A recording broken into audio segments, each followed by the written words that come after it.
Welcome to another Monday night episode, Monday Night Lights. And Chris Dewar, I'm excited because week 6 is going to be a lot of fun. Hands down, on paper, the best week of football we're afforded on the high school season. Without doubt. We were just lamenting the fact that we wish we could take some of these games and move them around the schedule just to better balance it out a little bit. No question about it. He's Chris Dewar. I'm Matt Shuckman. Welcome to Monday Night Lights, powered by Farm and Home Supply. We are coming to you from the CDS Office Technology Studio in downtown Quincy. It's already week 6. It doesn't feel like we're this far into the season, but we are. But you know how this time of year goes because everything builds to Friday, and by the time you get there, you're super excited to enjoy it, and then all of a sudden the next week is already here. It's really a relentless pace, even more so than maybe basketball when you're playing every couple of nights during the course of the week. It's just there's so much build and so much drama, and then boom, you're on to the next one. Well, and the thing is you've got all week. Not only do the teams have all week to prepare and be ready, we have all week to prepare and be ready and get our previews done. And I'm really excited about tonight's show. We've got some really cool guests coming in. We're going to have 3 in-studio guests tonight. I like the in-studio guests. That's a fun part of this. I do. And we've got one coach joining us on the Hess Auto Agency hotline, so that'll be pretty cool. David Kirby of Monroe City will join us in hour number 2. We've got Coach Kildday from Quincy University joining us in hour number 2 in studio. And we've got head-to-head interviews before the head-to-head matchup on Friday night in Camp Point. Is there a good game in Camp Point this week? Just a little. Yeah. Just a little. Marco Rodriguez, Camp Point Central, multi-positional standout, not just a kicker. He used to be just the master of the onside kick. Now he's the master of all trades. He really is, and he's having a fantastic year. He really is. He is in studio. He is ready to join us here at about 7:15. And then later on in the hour, Vince Little, the starting quarterback for Marco's opponent on Friday night, Brown County, will be in studio to join us as well. 2 high-quality young men who are both having really good seasons for incredibly good football teams. So that's going to be fun. Yeah, and we're both going to be in Camp Point on Friday night. We are? I'll have the truck parked in the end zone. We'll see if Marco in the pregame hits the truck. He didn't hit the truck last time. I was there. There should be like Bull Durham. He should win a steak if he hits the truck. We can put a bullseye up on the back of the truck. Could be a lot of fun and give him something to aim for. Perfect idea. You know, he's too nice a kid though. Yeah, he doesn't want to damage your truck. No, exactly. I get it. Who knows? Maybe we'll end up with him on the back of the truck afterward. We will see. Or a Hornet, maybe. I don't know. I don't know how this is going to go. I don't think anybody does, and I think that's what's really exciting about this Brown County Central matchup. It's a game that, you know, basically these two teams match up so well with one another that if it's a 6-8 game, nobody's going to be surprised or disappointed. If it's a 30-28 game, nobody's going to be surprised or disappointed. But I don't think it's going to be a 47-0 game. No, I think we're done with that this week. Yeah, so, we don't have many blowouts on the schedule. And it's not the only game on the schedule to look forward to. You got the Mayor's Cup on the Missouri side of the river. Monroe City taking on Palmyra. Indeed. Both teams 4-1. You know, Monroe City moved up in the state rankings this week to number 4 in Class 2. Palmyra, which had been ranked earlier, dropped out and now has gotten back to where they're the first team outside of the top 10. I think if you talk about wins that were shocking in their goodness, Palmyra going down to the Kingdom of Callaway and beating North Callaway the way they did. And we showed video. That offensive line for Palmyra, the job they did against North Callaway team that looked defensively like they were hemming everyone in. It was mind-blowing how good the Palmyra offensive line was this week. And then we have another matchup of undefeated teams taking place in Macomb with Farmington 5-0 going against Macomb 5-0. And this is the biggest test yet for Macomb, especially after it found its way out of a couple of different holes last week. Correct. Against, you know, a really good, the record doesn't show it, but a really good Breeze Modern Day team. And to do it and Nolan Hogue to turn that game around with that pick 6 the way he did. I mean, Macomb's probably in a different position this week if that doesn't happen. Without a doubt. So let's run through the Week 5 scoreboard, brought to you by Schottenkirk Toyota, before we get into more in-depth stuff. So kicking off, Moline ends Quincy High School's 17-game Western Big Six Conference winning streak, 39-0 at Flynn Stadium. Moline was the better team, bar none on Friday night. You took that in, and there wasn't a whole lot good to talk about afterwards. No, there was not. Moline ran the ball very effectively. Quincy High got beat up front, both sides of the ball. And then they've got some work to do. 3-2. I think they'll still be a playoff team, but they've got some things to work on. Yeah, it's time to learn and grow because there's no room beyond this now. Yes. a tug of war at Advanced Physical Therapy Field last Friday night. Springfield beats Quincy Notre Dame 35-29 in a Central State 8 West Division game. And we kind of knew how good Springfield was going to be offensively. Defensively, they did some nice things in the second half of that game to win that game. Which is to their credit. That's a team that's grown. But you're right, Springfield's offense is very impressive. Yeah. Hannibal beats Mexico 26-14. 14-7 game at the half in favor of Mexico. Right. I was a little shocked by that. I was a lot shocked by even the way that game transpired. I mean, Mexico came in with a reputation. They were state ranked. They were the number 9 team. But I think if you look at their schedule, you went, okay, what's the great win there? Right. But for them to get away from their run game and surprise Hannibal with some play action passes the way they did. I was a little surprised by that. Good for Hannibal for bouncing back. 3 second half touchdowns from Cade Hoskins got the job done. So it's a big win. Number 1 ranked Camp Point Central, 43-0 over Unity Payson. 6 quarterback sacks in that game. Yeah. And no Cade Niekamp. Without Cade Niekamp. Yeah, that's incredibly impressive. Again, and we're going to get to some things later in this hour, our midseason awards, our midseason prognostications for our postseason awards. Camp Point Central is a team that we may not discuss in our midseason awards just because everybody's been good. Like, you haven't had one person stand out on their team. Everybody's been good. You're not going to, Marco's sitting right over there, you're not going to tout him as the best special teams player in the region? He might be on my list. Okay. You have to wait till later in the hour to see. If he's throwing stuff at us in between commercials, there you go. Well, here's the thing. If I don't mention him, he may really try to kick the truck. That's true. On Friday night. So too nice a kid. That would never happen. Brown County, 42-8 over Triopia. No surprise there. No. I think Brown County is, again, good for both of those teams for keeping their focus on what was in front of them this week. Yep. And getting the job done, and now we get to celebrate. And thanks to both of them for making sure they're both 5-0. Because we had talked about this for weeks, and it's like, well, what if one of them trips up? Then it's 5-0, 5-0, both state ranked. It's the way it should be. So we get to have Christmas. Yes, we do. Yes. Christmas in October. Christmas in October, indeed. Love it. Calhoun over Winchester West Central, 49-8. Calhoun is the deal. And if you're looking long range, there's a pretty good matchup between Brown County and Calhoun coming down. Week 9, right? Yeah, Week 9 in Hardin. So that would be awfully fun as well. Carrollton, 51-8 over Pleasant Hill. Carrollton's got it back together after the early struggles, yes. So, game we already mentioned, Macomb beats Breeze Mater Dei 41-35. That game went crazy in the second half of back and forth. Well, thanks to our guy Justice Keene for putting together that magnificent highlight package, because we got to watch it in 4.5 minutes like we were watching it in real time. It was great. I had a chance to talk to Tanner Horrell afterwards, had a lot of great things to say. His guys played really hard. They did not play dirty. They played hard. We've had some accusations leveled through email. It's football. You're going to get hit hard. Get over it. I have no comment.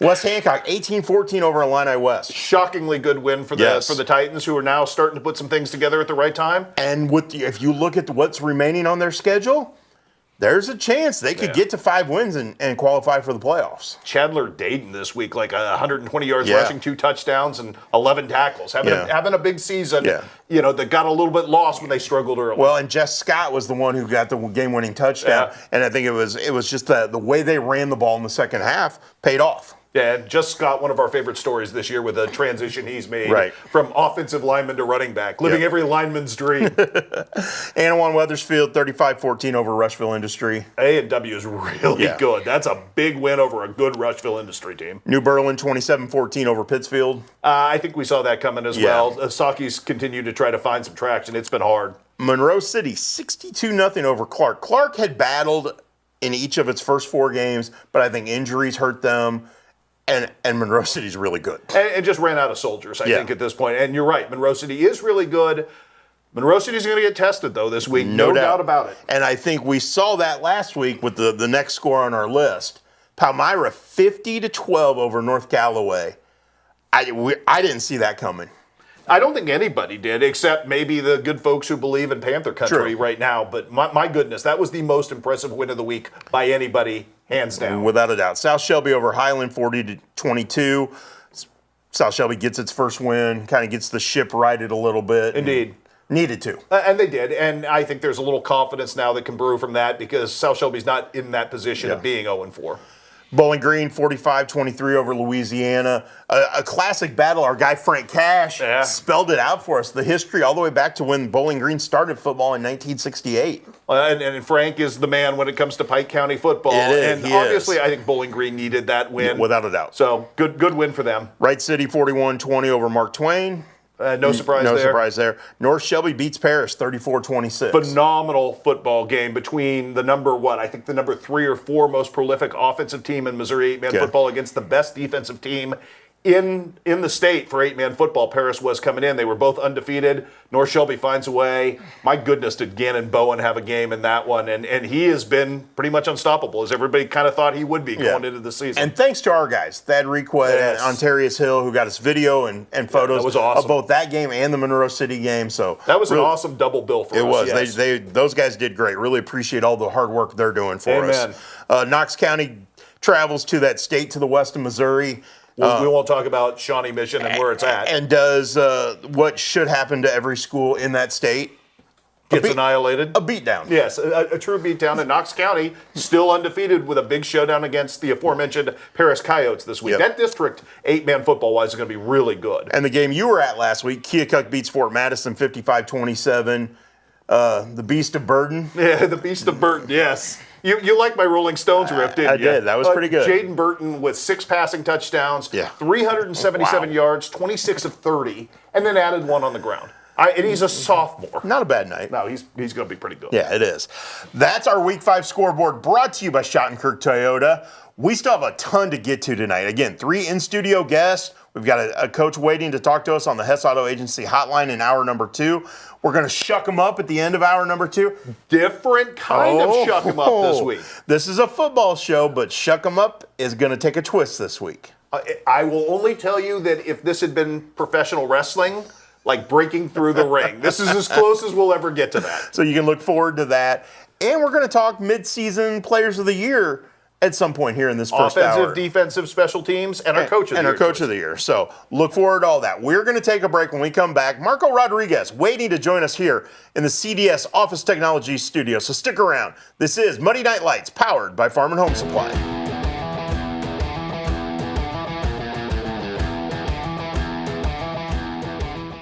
Since 1985, Hess Auto Agency has been your trusted source for pre-owned vehicles in the tri-state area. Families have experienced the Hess difference for generations and know they'll get the best vehicle buying experience in our region. With an ever-changing inventory, you'll find the right car at the right price. So when you want the best, don't guess. Choose Hess. Hess Auto Agency, 1124 North 24th in Quincy. We're at the forefront. We're the cutting edge of our industry right now. Whether it's dry needling, blood flow restriction, from performance prevention, therapy, all those aspects, it's all under one roof. I see huge returns as far as athletes getting better quicker. Top 5 reasons you should choose Blessing Raymond College. Small classes, peer tutoring, and lots of personal attention. Financial aid opportunities, including grants, scholarship, and loan forgiveness. Successful outcomes, from pass rates to job placement. Hands-on learning, clinical experience at multiple sites, and no wait list. The Simulation Center. Master clinical skills in this state-of-the-art facility. Be ready for anything.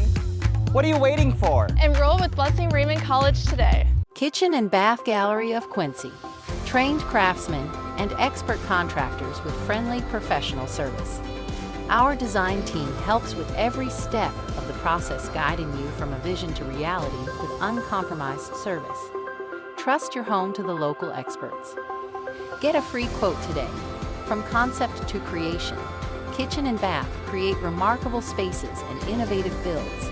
Kitchen and Bath Gallery, your home reimagined.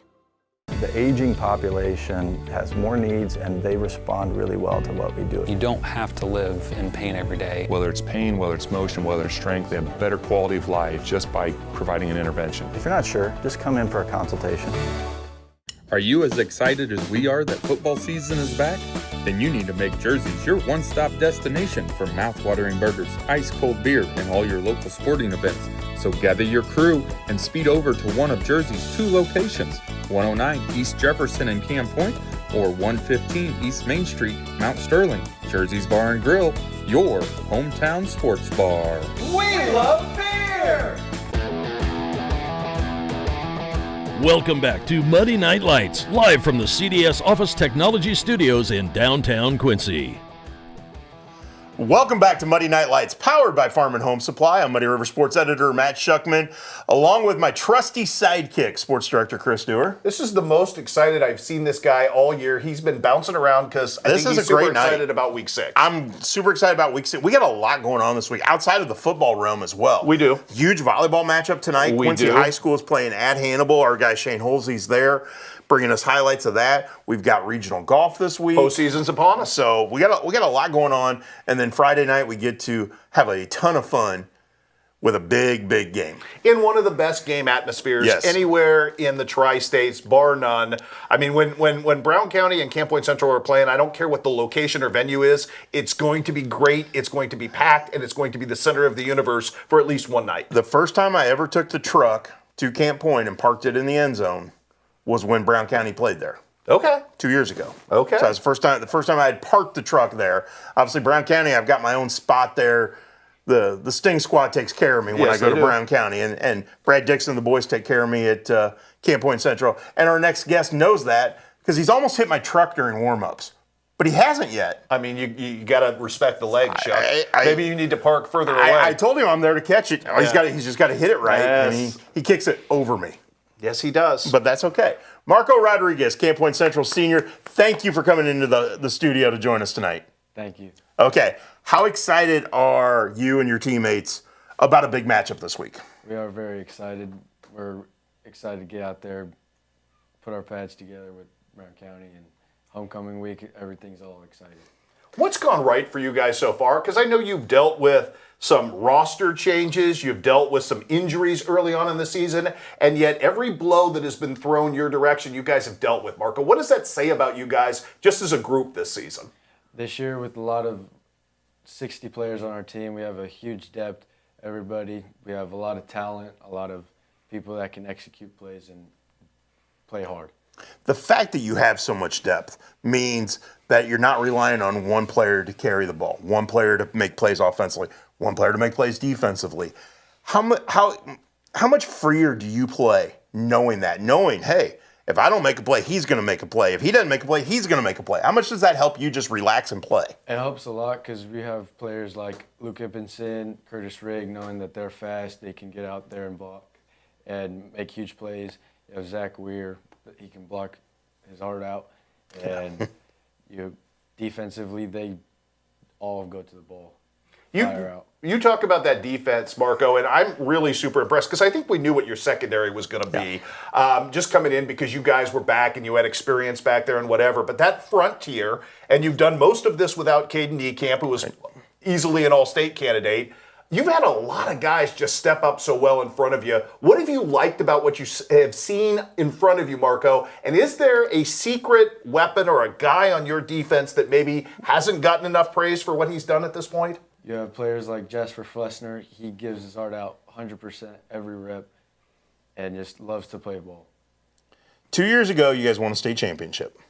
Along the path to the state championship was the Belleville-Altoff game, the Marco Rodriguez game, the onside kick game, and all those things. You were known as a kicker. Were you okay with that? Yes, I was perfectly fine with that. Okay. Since then, you've become known as an all-around player. How much does that mean to you that people see you as a football player, not just a kicker? It means a lot to me because it's just awesome that I'm not just known as a kicker. I can do my fun stuff and actually have fun. Okay, what's your favorite part of the game then? I'd still go with kicking. Tried and true. By the way, Shuck brought that up, and I was reminded this weekend that Dare Hill is now starting for the University of Oregon and was on that field. And he was. We won't talk about your last year, your junior year there dealing with them, but obviously it's pretty cool with what you guys have accomplished. You look across the field, and I know you guys have great respect for your opponent this week in Brown County, and it is a very classy rivalry. But it is a rivalry, Marco. When you look at them, what concerns you about Brown County on paper and on film and what you've seen to this point? They are very explosive. They have good players, a lot of good talent. They have a lot of depth and just a lot. They have a lot. Do you want to try to tackle Trey Fullerton? It'd be fun. It'd be fun to. But that's what it is. You know how good a player he is. You know how good some of their other players are. The challenge that comes with this week makes you guys raise your level of play, doesn't it? Yes. In what way? In what ways do you guys approach this week so that you do raise your level of play? Everything comes down to technique, playing hard, and not letting off the gas. Everything is so finite in high school football. You only have a limited number of home games, and home games at your place are special. And I know you play a lot of them, but this one, even by any other accord, there's got to be a different energy in town, Marco, isn't there, and around campus and school this week? Yes, you don't get a rivalry homecoming game every once in a while. That's true. Very true. Okay, obviously we've talked about you being a kicker. Did you want to be a kicker, or was that something where the coaches went, hey, we need a kicker. Hey, Marco, try it. Well, I was in junior high. Coach always looked up to me, and my freshman year I wasn't as strong as I am my sophomore year, and from there on I was excited to kick whenever he gave me an opportunity. I like that. Now, is there a chance you want to continue playing football after high school and be a kicker somewhere? Possibly. Okay. I was maybe looking at sprint football. Okay, that's awesome. Yeah. Do you have any idea what's next for you after high school in terms of college? You kind of know what your interest level is, Marco, what you want to do when you get beyond high school and into your career as a professional? I want to learn a lot about business. Okay. I hope one day I can have my own business about anything, literally. That you would be very good at that. Marco is super meticulous. Yes, I like that. What has been the number one thing you had to adjust to become an all-around player? Because obviously we can talk about receiving the ball, the things you've done offensively. Obviously defensively you've made big plays. To go beyond being a kicker, what did you have to do to become an all-around player? I really looked up to this one player named by Drew Praven. Okay. Not too big. Yeah. Always played hard. Well, and you mentioned sprint football. He's starting at linebacker for the QU sprint football team. Yeah. What was it about his game that made you go, hey, I can do that, or I can be like that? He didn't really have the height or you'd say the build for a football player, but the way he get off the ball and the love that he has for the sport's amazing, and it's just motivates me a lot. Have you learned to love the weight room? Because you are a much bigger, stronger kid than when we first saw you cross our radar. Yes, I mean, that also motivated me to get in there and start. I had to get bigger, stronger, and because I know there's other bigger guys, and with my size, it's kind of hard. Okay, 2 weeks ago, I was out at Camp Point, had the truck parked in the end zone. One of the cool things that happened that night was the cheerleaders did a fundraiser and sold packs of trading cards with all the players and coaches on them. Were you able to get a Marco Rodriguez card? Yeah, I got a lot of them. Did you? Yeah. That's nice. How many times did somebody ask you to sign one? Oof, too many to count. What's that like for you as a high school kid to see yourself on a trading card? It's exciting, and it's motivating that these little kids look up to you, and they look up to you a lot. Because it was fun for me to sit there and watch these kids, some of them coaches' kids. Lincoln Ray, Coach Ray's son, was one of them, and he was running around trying to trade people for his dad's card. He wanted his dad's card. But to see them run around, they wanted their favorite player. They wanted, hey, I want to get this guy. I want to get his autograph. Those kids were into it like I've never seen kids into it at a game like that. Did you guys know that? Did you know what was going on? Well, we knew it because we had to take pictures and stuff, but it was awesome because it's like Pokemon cards. Whenever you're little, you're trading them just for the best card. That is an awfully cool story. Yeah, it really is. If there was a card of a teammate, who would you want? Who would be your favorite player to get a card of? I would go with Curtis Rigg. Okay. Fastest guy on the team. Makes sense. Can you catch him? No. Nobody can catch him. So let's get down to brass tacks here about Friday night, Marco. What has to go right for you guys to beat a really good Brown County team? Just technique, have a lot of respect for the other team, play hard, and just give your heart out and have fun. Knowing how big Friday night is, knowing there's a huge crowd, it's homecoming, a lot going on, will you be able to concentrate on classes at all on Friday? Yeah. Because you have to? Because I have to, yeah. When do you start thinking about football then? On Friday? On Friday, after school. I hang out with my friends. We all focus and just go out to eat and focus. It's really good discipline. That is. Because I'll be thinking about that game starting about 10 minutes after you we're have done here. no idea, Marco, how antsy this guy gets on Friday. Yeah. He'll be calling me, I got to go do something. I'm antsy. I got to get out of the house. And he'll be that way on Friday. I don't have your discipline, Marco. Well, the fun thing is for me is I got to get there early because of the fans. So I got to get the truck in early enough. So I'll be there really early. I'm out there when you guys come out and warm up, typically. So it's fun. The target will be there. Are you going to hit the truck? It'll be a goal. I love it. Awesome. Marco, fantastic job. Yes. Thank you so much for taking the time to come in, to drive into Quincy and join us in studio. And really look forward to seeing you Friday night. No, thank you so much for having me. Awesome. That was Marco Rodriguez, senior multi-positional player, kicker, wide receiver, defensive back. Jack of all trades. Yes, he's another one of those special pieces for a very special team. Indeed. And so really looking forward to Friday night. It's going to be a great atmosphere there. And we're going to talk more about that game a little later this hour, because then we're going to get the Brown County side of it. Oh, okay. From the quarterback himself, QB1. Yes, Vince Little. And I also want to find out if he's learned anything from his cousin. It's a really good question. So we got plenty of questions for Vince when we come back. That'll be about 7:45. We're going to get to our mid-season prognostications. How's that sound? That works for me. We'll do that when we come back, so stick around. This is Muddy Night Lights, powered by Farm and Home Supply.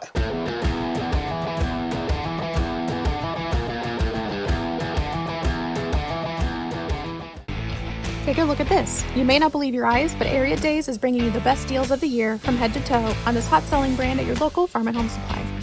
Take $20 off men's and women's denim or $10 off youth sizes. Grab 25% off any long-sleeve shirt or hoodie and up to $25 off shoes and boots. Plus, we'll give you a free $25 gift card when you spend $150 or more on Area. Mix and match your style at your local Farm and Home Supply.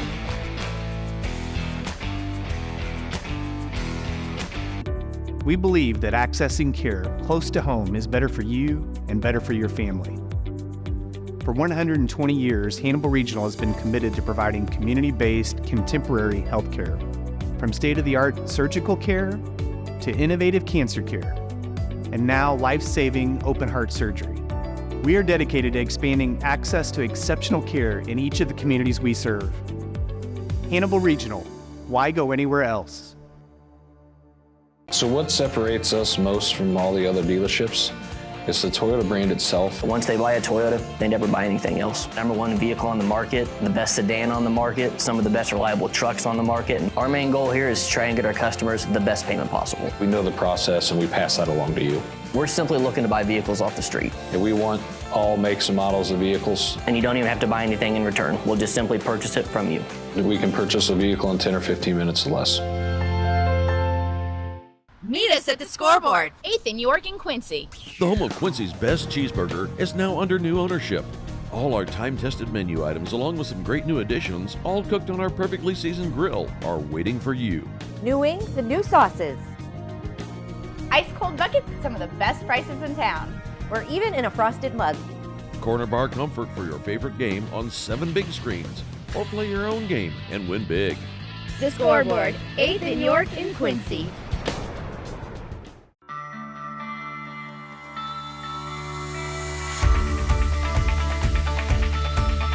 Area Distributors is a provider of products and services in the restaurant environment, the school environment, the factory environment, the office environment, and in healthcare settings. That's the value of Area Distributors, is that we help our customers out by providing them more product as one distributor. I can tell you, if you call us and have a need, you're going to get timely response. It's all about passion.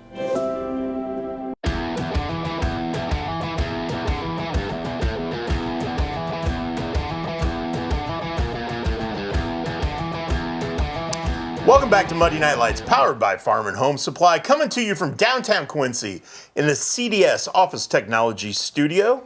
Chris Dewar. We're off to a roaring start. We are, and we've got a lot to get to. Vince Little, Brown County quarterback, will be joining us here in studio in about 15 minutes. Jason Kildday at the top of the hour. David Kirby, the Monroe City coach, at the bottom of the 8 o'clock hour. We got Shuck 'em up to get to. We got a lot of little things to get to. You are the best booker in the business. I mean, this is a quality cast. We're having fun.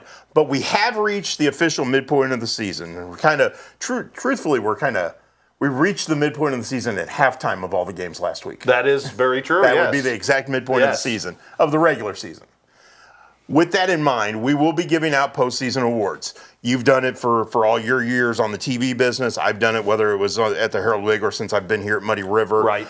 Typically, you've done several different variations on offensive and defensive players of the year from both sides of the river and stuff. I've always done just one, and just so we're going to meet in the middle. We're going to meet in the middle, and at the end of this season, we will present to you an offensive player of the year, a defensive player of the year, a special teams player of the year, and a coach of the year. I think that's very, very good. And so right now, at the midpoint of the season, do we have some front runners? I think we do. Okay. I think we have a host of them.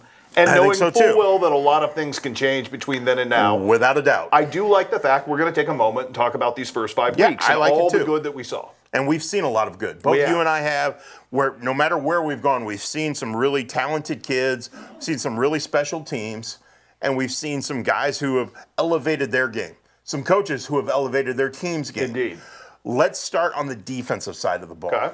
Who would be some of your top candidates at the midpoint of the season for the defensive MVP? I think you have some very obvious guys, and I think you have some guys who fleshed out their season in ways maybe we didn't see coming. And A.D. Scott at Hannibal, who stepped up huge he's been very in front good of those linebackers and next to Trey Hoskins. Yep. I think you talk about what Lane Chin has done for Monroe City and how big a factor he's become when people weren't even talking about him preseason. And Who's Lane Chin? Like that would have been the preseason question. Breaking out the way he has. I mean, I think you have a lot of those guys out there who still have a chance to get into this conversation in a number of ways.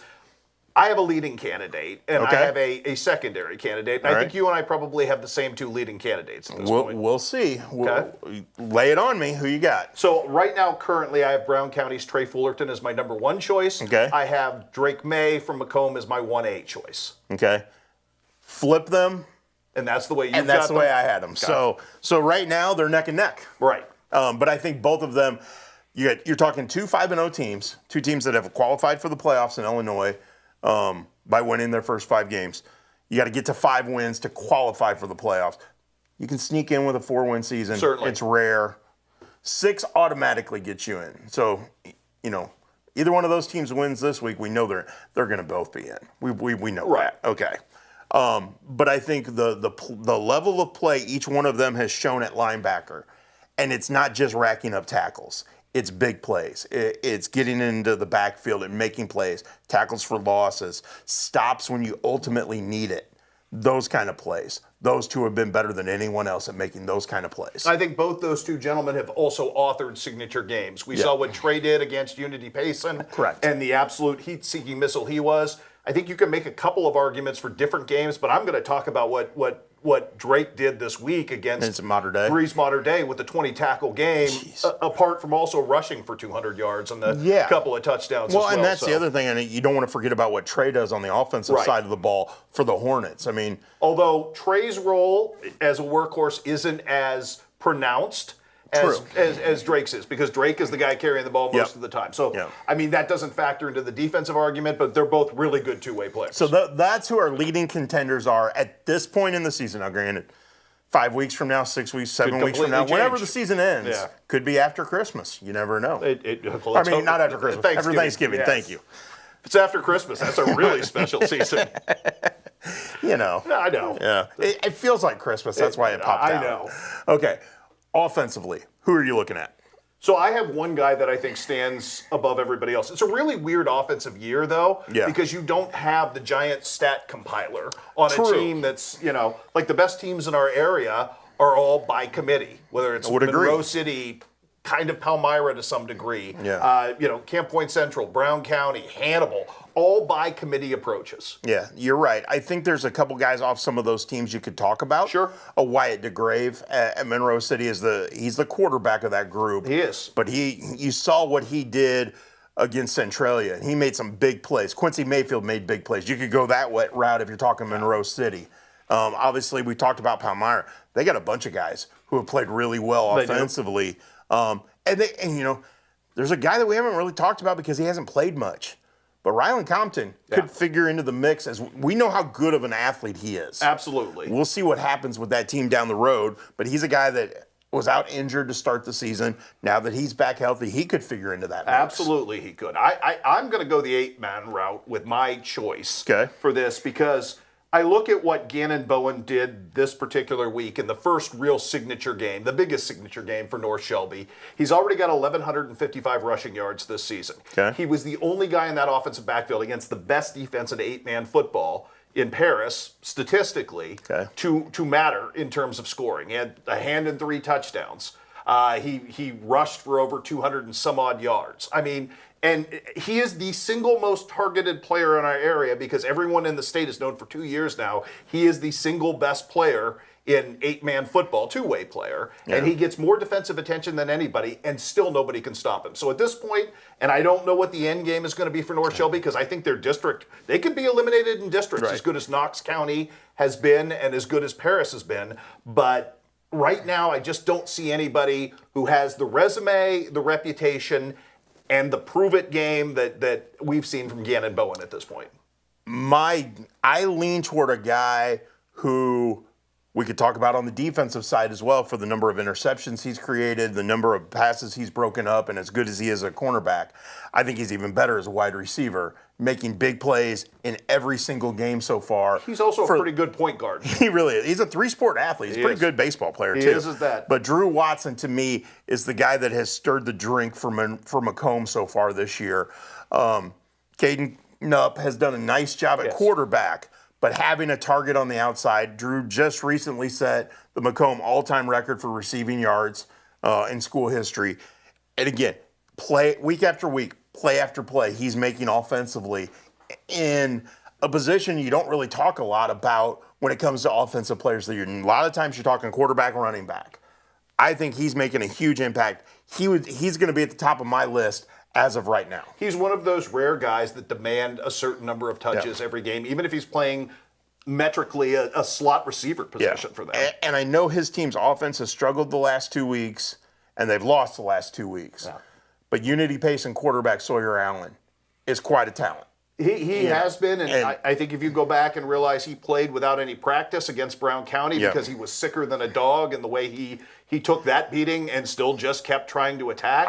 He doesn't have the horses around him that some of these other teams do. He does not. But I think he's a very special player. Well, and I would make an argument that the kid that I saw this past weekend, Jaden Burton, with the numbers he's put up, he's the number 4 receiver in the state of Iowa in yardage thrown for at this point, and he's a sophomore. So there are some interesting things brewing that could be counter currents to what we're talking about now. I also think if you're talking about offensive guys, you got to mention Rylan Reimolds and what he's done at Rushville Industry, because he has been a large part of that show. No question.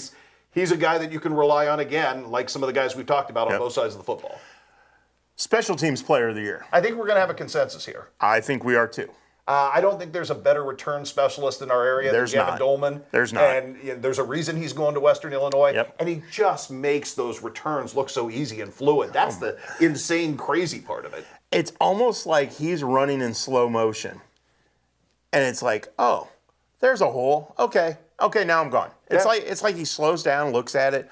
You're not going to tackle me. You're not going to tackle me. I'm going to run right through that hole and be gone and run past you. And it's not egotistical the way you run. It's just so fluid. It's comfortable. He's so comfortable in that moment. And again, you talk about guys with outsized talent levels. He's that dude, but he has maximized it. And he's a pretty special piece that you can do a lot of things with in Macomb the next couple of years. He could be a free safety. He could be a tight end if he bulks up. I mean, the sky on that canvas is pretty much unlimited. The other guy to think about is a guy that we just had sitting here in the studio, Marco Rodriguez. Kickers often get overlooked because a lot of high school teams don't have great kickers. No, and around here in particular, all the years that we had the great, Carthage teams, it was a running joke that they never kicked. Right. And so that was kind of part of the culture at that point. But if you get in a tight situation and you need to kick a 30-yard field goal to win it, I trust Marco. I think a lot of people do, and he's been proving it for 3 years now. Last one, Coach of the Year. I think this is really hard. This is because there are some really good surprise teams out there that you and I didn't see coming. Palmyra in the first year. Knox County with the way they've adapted and now 5-0 with the job Bruce Vinoy's done. I think you've asked me who the most pleasant surprise is in tri-state football. I think it's Macomb. And I think I would lead to Tanner Horrell, especially after the comeback week this week. And it's not just Tanner, obviously. He's got one of the best defensive coordinators anywhere in the business in Coach Wilson doing what he does, and that's the better side of the ball for them. I just did not think Macomb would be 5-0 at this point. Tanner Horrell is certainly, he was 1A, 1B on my list. Okay. Obviously, Justin Hutchings at Palmyra is a guy you can't overlook. Again, still a lot to prove for some of these teams, right. Especially in big, like this week, rivalry games. And you think of what Palmyra's had to overcome off the field on a lot of fronts. And so it's like 1A, 1B, 1C for me. The other one is Brown County's Tom Little. He's put them in position to do something remarkable this year. Again, a lot to prove still. He's got big games ahead. His team has big games ahead. But I think the fact that the way Brown County is handling its business, the way they are attacking people, it's a credit to him and those great coaches he has around him. Again, so many of these conversations we have, yes, we name a coach of the year. It could be a coaching staff of the year in a lot of situations. But I think, give me those three. We'll see what happens over the next few weeks. But those are the three that jump out to me. I think the rubric, fair or unfair, for Tom Little is what happens this week. Yeah. I mean, I think that's what he's going to be judged on, and then what happens in the postseason. So if you're asking me, does Tom Little have a great chance to be the last guy standing in this? Does Jeff Geschwinder have a great chance to be the last guy standing in this? I'm going to tell you, because those are coaches, Brad Dixon probably as well. Yeah. Coaches who I think we know what they are. Yeah. But I think there's a lot of road left ahead for particularly those three programs and those coaches before we make it. But on the snapshot right now, I love your choice, with Justin. I love your choice with Tanner. I mean, those guys, Bruce Vanoy, obviously, those guys have done an incredible job surprising us all. Yeah, so again, those are our mid-season updates on our player coach. Which will mean absolutely nothing in 5 weeks, yes. But we give you something to talk about. You got somebody we should be considering? Let us know. Holler at us. Yeah, that's right. Shoot us an email. Find us on social media. Come to a game. See us at a game. We'll talk to you about it. We're always interested in talking about this stuff. Yes, you can find the truck. Come and sit next to me on the tailgate. You're always welcome. Sound good? Sounds good to me. Hey, we got a guest waiting to join us. You want to talk about the game going on Friday night in Camp Point some more? Why not? Let's do it all hour. Yeah, why not? Let's do it. Vince Little, Brown County quarterback, will be joining us here in studio when we come back. This is Muddy Night Lights, powered by Farm and Home Supply.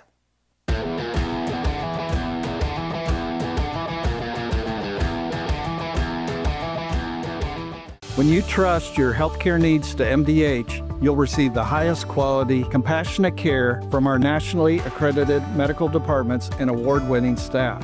We are here for you 24 hours a day, 7 days a week, providing exceptional care right here in Macomb. We also accept Aetna, Healthful Inc., Blue Cross Blue Shield, and most other insurance plans for your convenience. McDonough District Hospital, your regional healthcare partner, growing our legacy one patient at a time. Does the thought of retirement overwhelm you? You are not alone. For over 25 years, Benson Financial Group has helped people just like you craft a plan to retire with purpose. Call us today in Quincy and Hannibal. We excel physical therapy locations in Quincy and Hannibal. Word of mouth has been really powerful. It always will be. We built that from relationships. Not only do we have great clinicians, but we have great people. This is the best group of therapists I've ever worked with. That's an advantage. For 135 years, State Street Bank has stood as a pillar of trust and stability in Quincy, Illinois. For generations, families have trusted State Street Bank to be part of their biggest moments. We look forward to the future with gratitude and excitement. Thank you for being part of our journey. State Street Bank, 135 years of banking you can trust.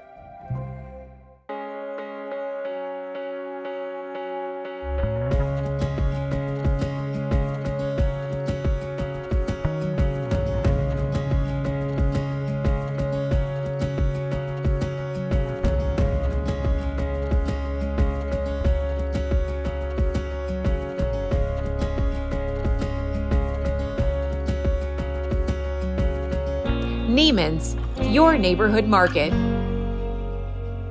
Kitchen and Bath Gallery of Quincy. Trained craftsmen and expert contractors with friendly professional service. Our design team helps with every step of the process, guiding you from a vision to reality with uncompromised service. trust your home to the local experts. Get a free quote today. From concept to creation, Kitchen and Bath create remarkable spaces and innovative builds. Kitchen and Bath Gallery, your home reimagined.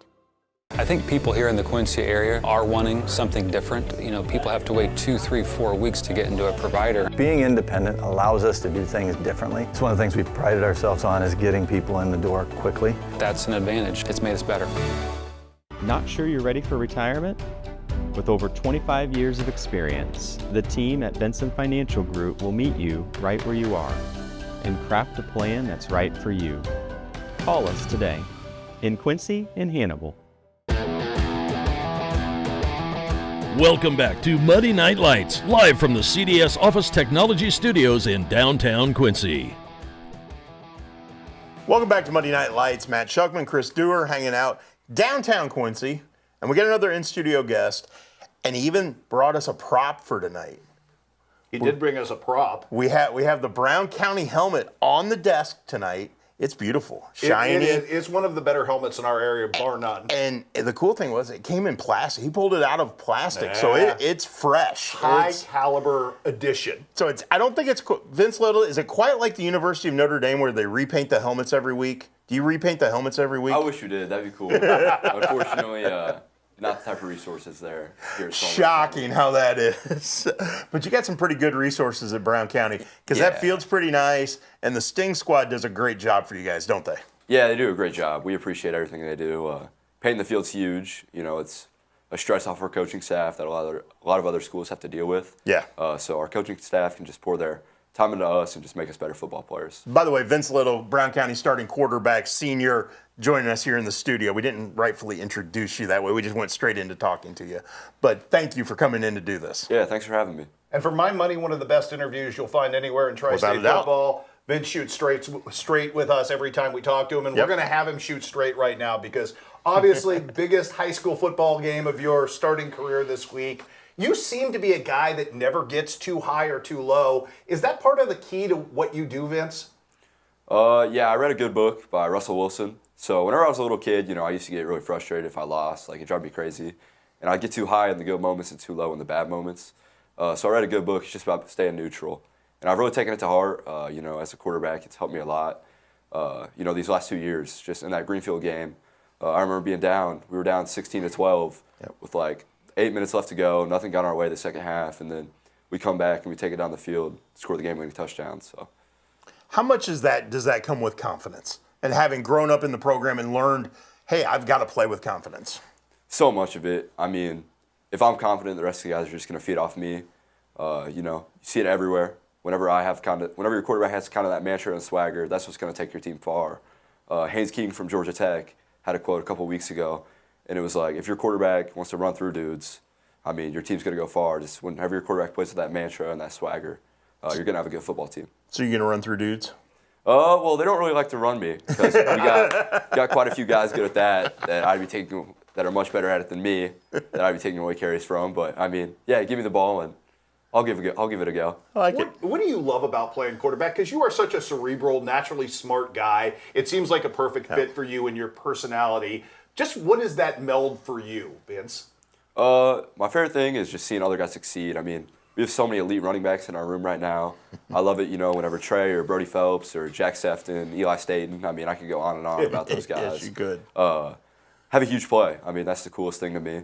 And they make my job easy. Whenever defenses have to worry about those guys, it's just going to open up our passing game. And it makes my job really easy. Do you just stick to, okay, coach is calling the plays, here's who I'm giving the ball to, or do you go, hey, coach, I really want to give it to Trey this time, or I really want to give it to Brody this time, or do they give you a little say in what goes on? I mean, a little bit. I'll tell them what I see, but I trust Coach Grady and my dad. They both do a great job on Friday nights. So. You are surrounded by one of the best coaching staffs, your dad included, obviously, but that coaching staff is such a wealth of resources, whether it's Coach Grady or Coach Hoots or maybe the two best offensive line coaches anywhere or defensive line coaches anywhere you'd put together. I mean, that's a resource for you. How much of that success is you guys being able to put your trust in the guys ahead of you who you know are going to scheme you up right for a game like this week? I mean, it's truly a blessing. It makes your job easy. Whenever you know what you're supposed to do, it just gives you that extra level of confidence. I mean, whenever you're a good player, but you know what you're supposed to do, it's just going to take you to another level. And those coaches, I mean, they do a great job preparing us every week. Vince, when did you figure out that this team was a little more special than maybe, was it Greenfield Northwestern? Was it the way you handled Unity Payson? Or has it just been kind of a gradual evolution? I feel like kind of the summer. Yeah. I saw us in 7-on-7, and athlete for athlete, we were just better than almost every team we played. And, it was just pretty special to see. Whenever you got guys that I don't even have to throw a perfect ball, they just go up and make grabs for me. They're just great athletes. And then, camp, we brought our line in, and we got a bunch of guys up there that are just absolute studs. We're talking with Brown County quarterback Vince Little ahead of this week's big showdown with state-ranked Camp Point Central. Both teams state-ranked in Class 1A. Obviously, your younger brother Bo plays. You have to go home with Dad every night. And do you go home and talk football, or do you talk other things when you go home? We talk a lot of football, whether it's high school, NFL, college football. That's kind of what our family revolves around. My mom always gets mad because a lot of our vacations are revolving around football. We go to Green Bay every year, do a lot of other things. She wants to go to the beach, but us boys like the football-revolved vacations. So is it weird going to Green Bay Packer camp and your dad being one of the biggest celebrities around there, because he is a Packer fan Hall of Famer, and there are not many of those out there? Yeah, it's cool. We'll go on tours and have people with us, and some tour guide will recognize them. It's really cool. Do you walk in to, and go, I'm named after Vince Lombardi, just so you all know. Yes. That's where my name's from. Yeah, it's an honor. I try not to wear it on my shoulder too much, but yeah, it's really cool. Obviously, you got a cousin that has had success both at the high school level and has now experienced success at the college level in Braden Little. How much do you and him, because I know you guys communicate, how much do the two of you talk football? We talk it all the time, whether it's fantasy football or we're playing video games together. We've been talking about this game, talking about the Packers game last night. After wins, he'll text me. After he has a win or a good game, I'll text him. So we're talking all the time. Vince, I know you have great respect for Camp Point Central. That's kind of what the really cool part of this rivalry is that after this game, it goes back to being, two really good football teams that carry themselves with class around the area. Yep. For you, when you look at them, what stands out to you about this Central team this year? Because it is different than the ones you guys played against last year. Yeah, I've been really impressed with their speed. I feel like they do a great job getting to the edge, and then whenever they go, whenever they get around the edge, they're gone. Curtis Riggs is a guy. He's just super quick. Marco, who was in here before me, he's a great football player too. I think they're a little smaller up front, but they still do a great job being physical. And I've been really impressed with Kildday camp so far. I think he's done a great job for a sophomore, and I think he's going to be a really good football player for them.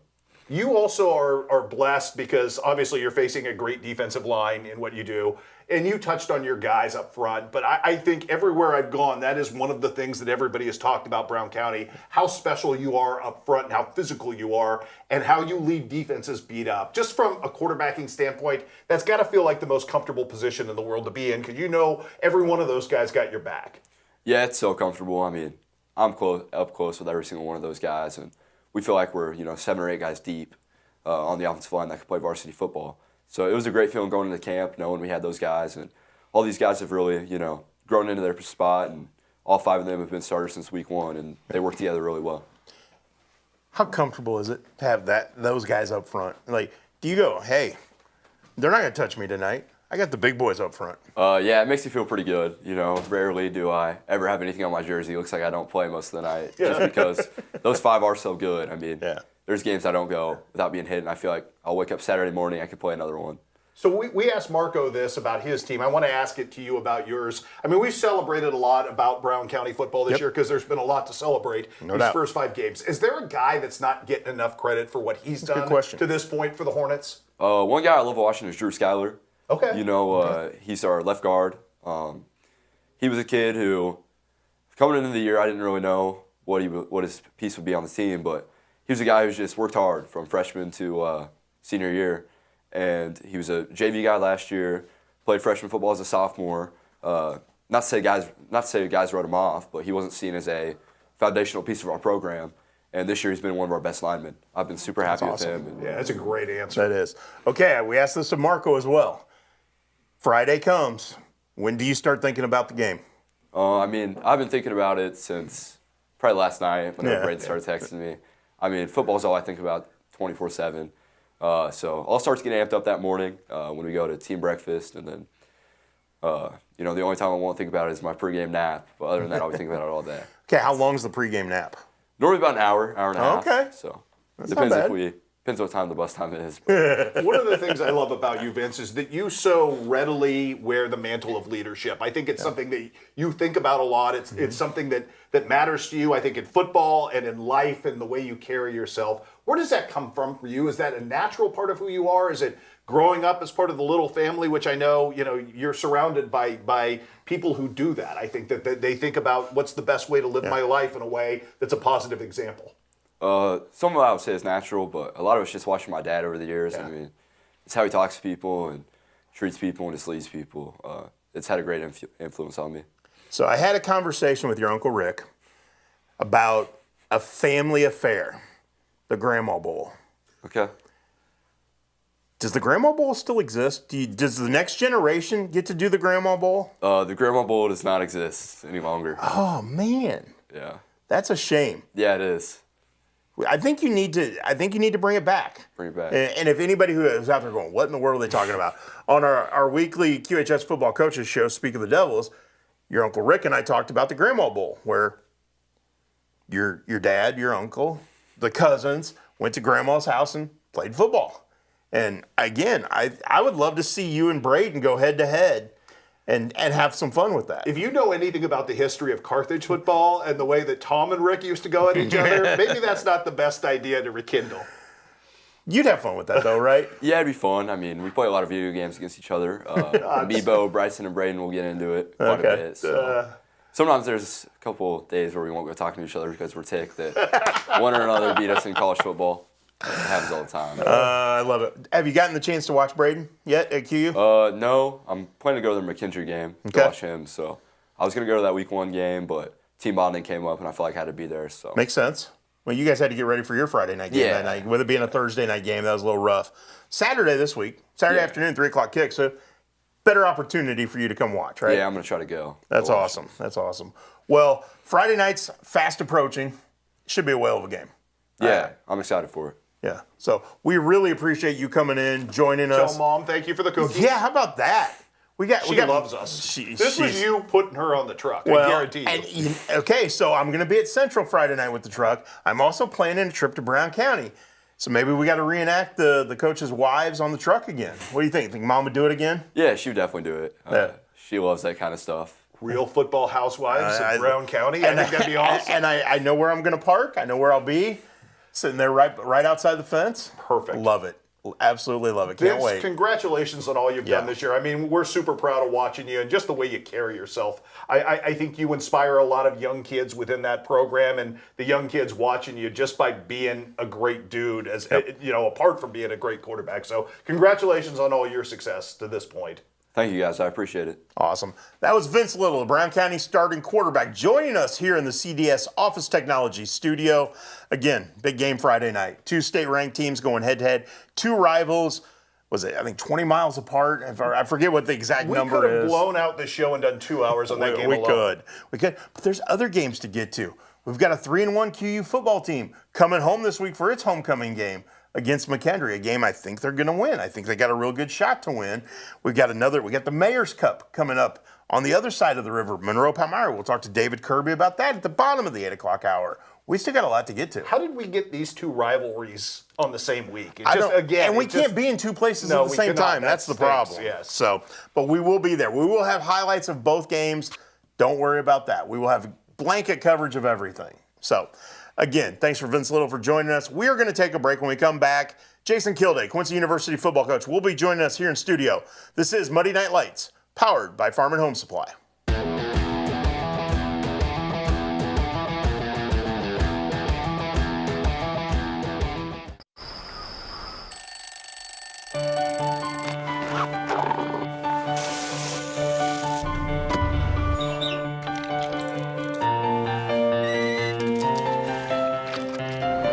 Since 1929, we've been here to serve our communities with the best products and the best service.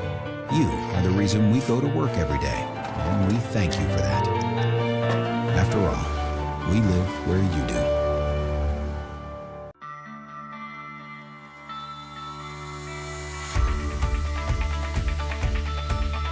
Area Distributors is a provider of products and services in the restaurant environment, the school environment, the factory environment, the office environment, and in healthcare settings. That's the value of Area Distributors, is that we help our customers out by providing them more product as one distributor. I can tell you, if you call us and have a need, you're going to get timely response. It's all about passion. Take a look at this. You may not believe your eyes, but Area Days is bringing you the best deals of the year from head to toe on this hot-selling brand at your local Farm and Home Supply. Take 20 bucks off men's and women's denim or 10 bucks off youth sizes. Grab 25% off any long-sleeve shirt or hoodie and up to 25 bucks off shoes and boots. Plus, we'll give you a free $25 gift card when you spend $150 or more on Area. Mix and match your style at your local Farm and Home Supply.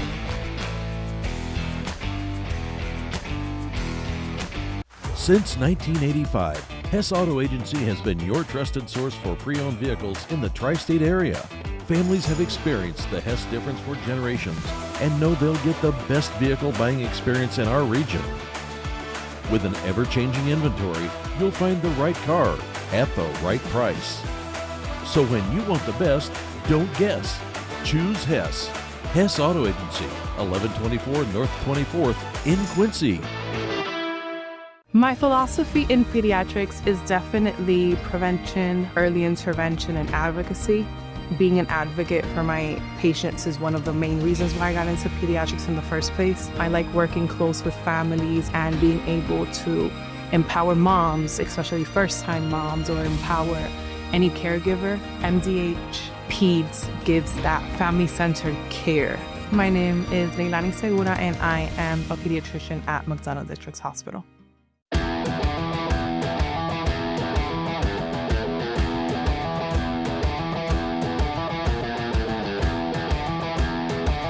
Welcome back for hour number 2 of Muddy Night Lights, powered by Farm and Home Supply. And guess what we found out in the break? The cookies that were sent to us by the wonderful Mrs. Coach Little are Grandma Little's secret recipe.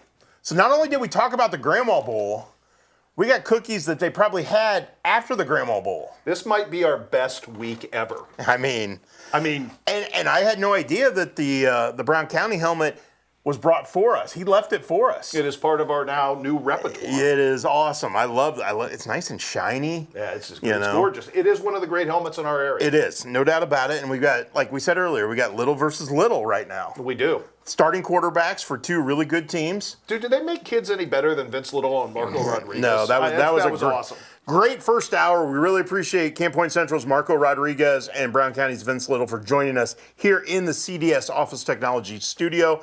Again, we're going to talk more about rivalry games later this hour. David Kirby, the Monroe City coach, will talk to us at the bottom of the hour about the Mayor's Cup. They're taking on Palmyra this week, and a big 2 teams that are both 4-1 and getting a lot of respect from around the state. As they should be at this point, and they've wrested that respect in the way that they played. So no doubt. That has been incredibly impressive. And not only do you get Friday Night Heaven, you finally get a Quincy University home football game for the first time in eons. I've got to figure out how to get back to QU Stadium because it's been more than a month since I've been able to go there on a Saturday. You had a better chance driving to Jeff City randomly seeing football than you did coming to Quincy University to see the Hawks in town. But I will be there Saturday for the homecoming game against McKendree. 3 o'clock kickoff at QU Stadium. I know right where I'll be sitting. I'll have my spot. Do you know what time that game will kick off? 3 o'clock. Oh, that's really good. I like that kind of punctuality. If it kicks off at 3:01, Pat may be in trouble. But Pat is already in trouble for the rest of poor Pat's life. Inside joke. Yes. Anyway. Lincoln University, maybe not the promptest start to a football game of all time. But it will start on time at Quincy University. Of course and I'm looking forward to it because I'm going to hang out on Saturday with this guy. Join us in studio, Quincy University coach Jason Kildday. What's up, buddy? How we doing? I'm good. How are you? I'm doing well. So on Wednesday each week, we drop our podcast. Mm-hmm. So one of the questions, we're doing something a little different this week for our podcast. We kind of talk random stuff. He did a thing on Doorisms last week, lists. So I said, let's do lists for our podcast this week. One of the questions on the list will be top 5 favorite songs. Oh, wow. You didn't even hit me up with that. Yeah, I did. It was in the text message. Okay. You just didn't read. I probably didn't read. So, yes. Anyway, any genre. I left that because I, he's gonna have one of Prince songs on there or something. Probably gonna be a Prince song. Yeah, probably. Yeah, probably will be a Prince song on there. But there is my list is a hell of a view. Yeah, that's a good one. It is. So, and I know my guy Eric Church. He turned me on to Eric Church music more than I had listened to before, and now I'm hooked entirely. All credit to you. Well, I appreciate it. It's top 5. That is hard to do. It is a hard It is question. hard. As I sat there and was kind of jotting down some thoughts of my favorite 5 songs of any genre, like, whoa, I'm going to miss a lot. Right. There were a couple that came right to mind. Right. But then it was like, oh, well, I didn't put one of his, or I didn't, So who knows where that conversation is going to go? That's Wednesday. Yep. Drops on Wednesday, the Mud Brothers podcast. There you go. But I know if I asked you to, I'm not going to pin you down on your top 5. I appreciate it. But I know you would have an Eric Church on there. Definitely, probably 2. Yeah. Probably at least 2 in the top 5. Your hit list of football has to be pretty good these days as well. 2 really good back-to-back performances for the Hawks. What did Chicago do to wake this thing up, Jason? Urgency. Okay. Created a sense of urgency. More importantly, if anything, it made us uncomfortable. And at the end of the day, as I was thinking about it today and this weekend on the ride home, winning is uncomfortable. The process of winning, it's not comfortable. That's what makes it so special. It makes it so hard. Going through what we went through in Chicago, as bad as it felt at the time, it's something, unfortunately, you have to go through to get to where you want to go in that piece. So, if anything, it made us uncomfortable. It created a sense of urgency within our program, within our coaches, within our players. But you love winning, don't you? I do love winning.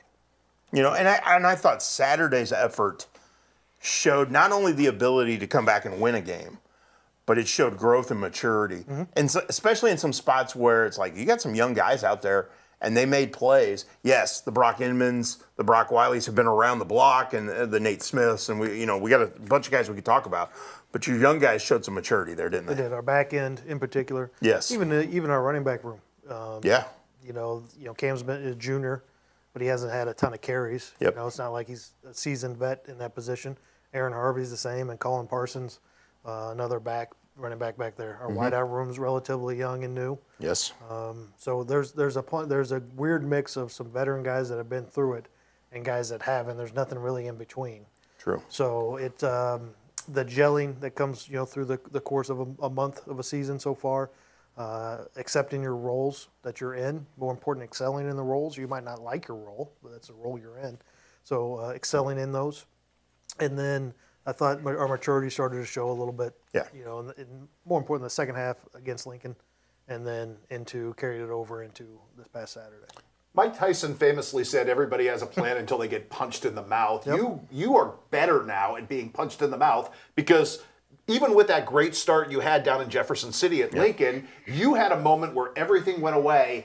And 2 weeks earlier, I don't think you find it back. You're starting to find a way to punch your way out of corners, are you not? Yep. No, we are. We got hit in the chin.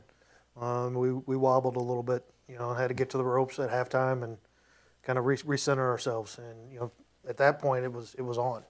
As we say, you have been punched in the mouth, and you got to figure it out. And more importantly, from that, it was just a next play mentality. Whether things are going great, they're going poorly, it doesn't really matter till that thing says zeros, and just keep playing. Keep playing, keep fighting. It's life. It's football. You got to keep showing up, and whatever's happened, you can't control it. It's over. So move forward with being as good as we can be on the next rep. I don't want to take anything away from your defensive line or your linebackers because they've been good. They have experience. But your secondary has some exciting players in it. Yep. They're young, but you can see the level that when they get there and they really truly understand the game. Yep. They're a special group, aren't they? They are. They're gelling well right now. Coach McEwen's doing a great job with them. And now they're starting to play the game a little bit. They're starting to see the game behind the game. It's not just the calls, the checks. Okay, how can we get what we want from our pre-snap presentation? And then they're really starting, again, to feed off of each other and know where they're fitting into the grand scheme of things. You talked about winning being uncomfortable. It's also really hard, and there's nothing harder in the course of a schedule than winning 3 games in a row. I mean, the pressure mounts. Sometimes guys start thinking they're more of themselves than they actually are. It's hard to stay humble within the process. What are the challenges this week? And I got to think this McKendree game is as important as anything you're going to face, because it is potentially a very positive crossroads for you. It is, and more importantly, it's that last week's done. It's over, and you're right back to work.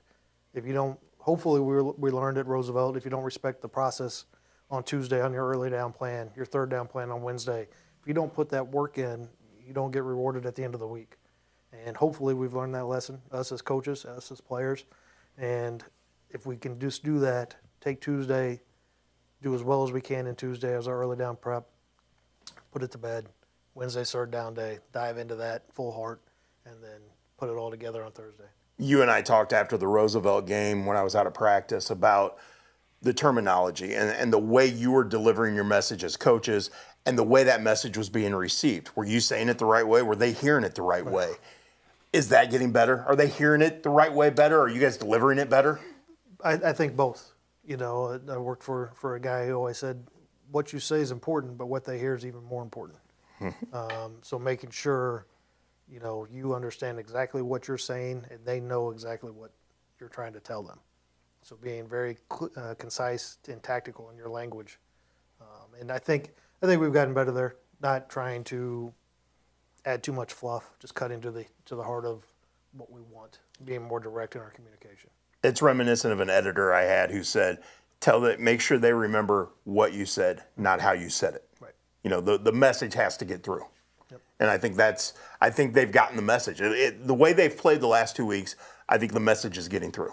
I think so. And again, our urgency last week in practice was impressive. It was probably as good of a week of practice as we've had since I've been here. And it was good to see. It was good to see. And then to get paid off on Saturday also helps. How much of that was an epiphany for you, Jason, that you have to set landmarks, not just for your players, but a young, new coaching staff as well? Because, I mean, that's kind of new for you as well, isn't it? It is. You know, and it's easy to say, hey, we want to be 1-0 for the week, but, you know, sometimes that gets lost in translation.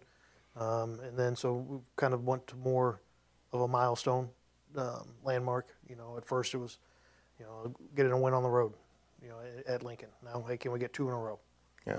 You know, that being a milestone. And then, you know, as you get another home conference victory, that's another milestone. You just keep building blocks as you go. And again, it's the urgency of our players and our coaches. And more importantly, you know, ultimately I got to answer for it all. So, you know, making sure I understand exactly what we're doing on all 3 phases and being a little bit more involved in that realm.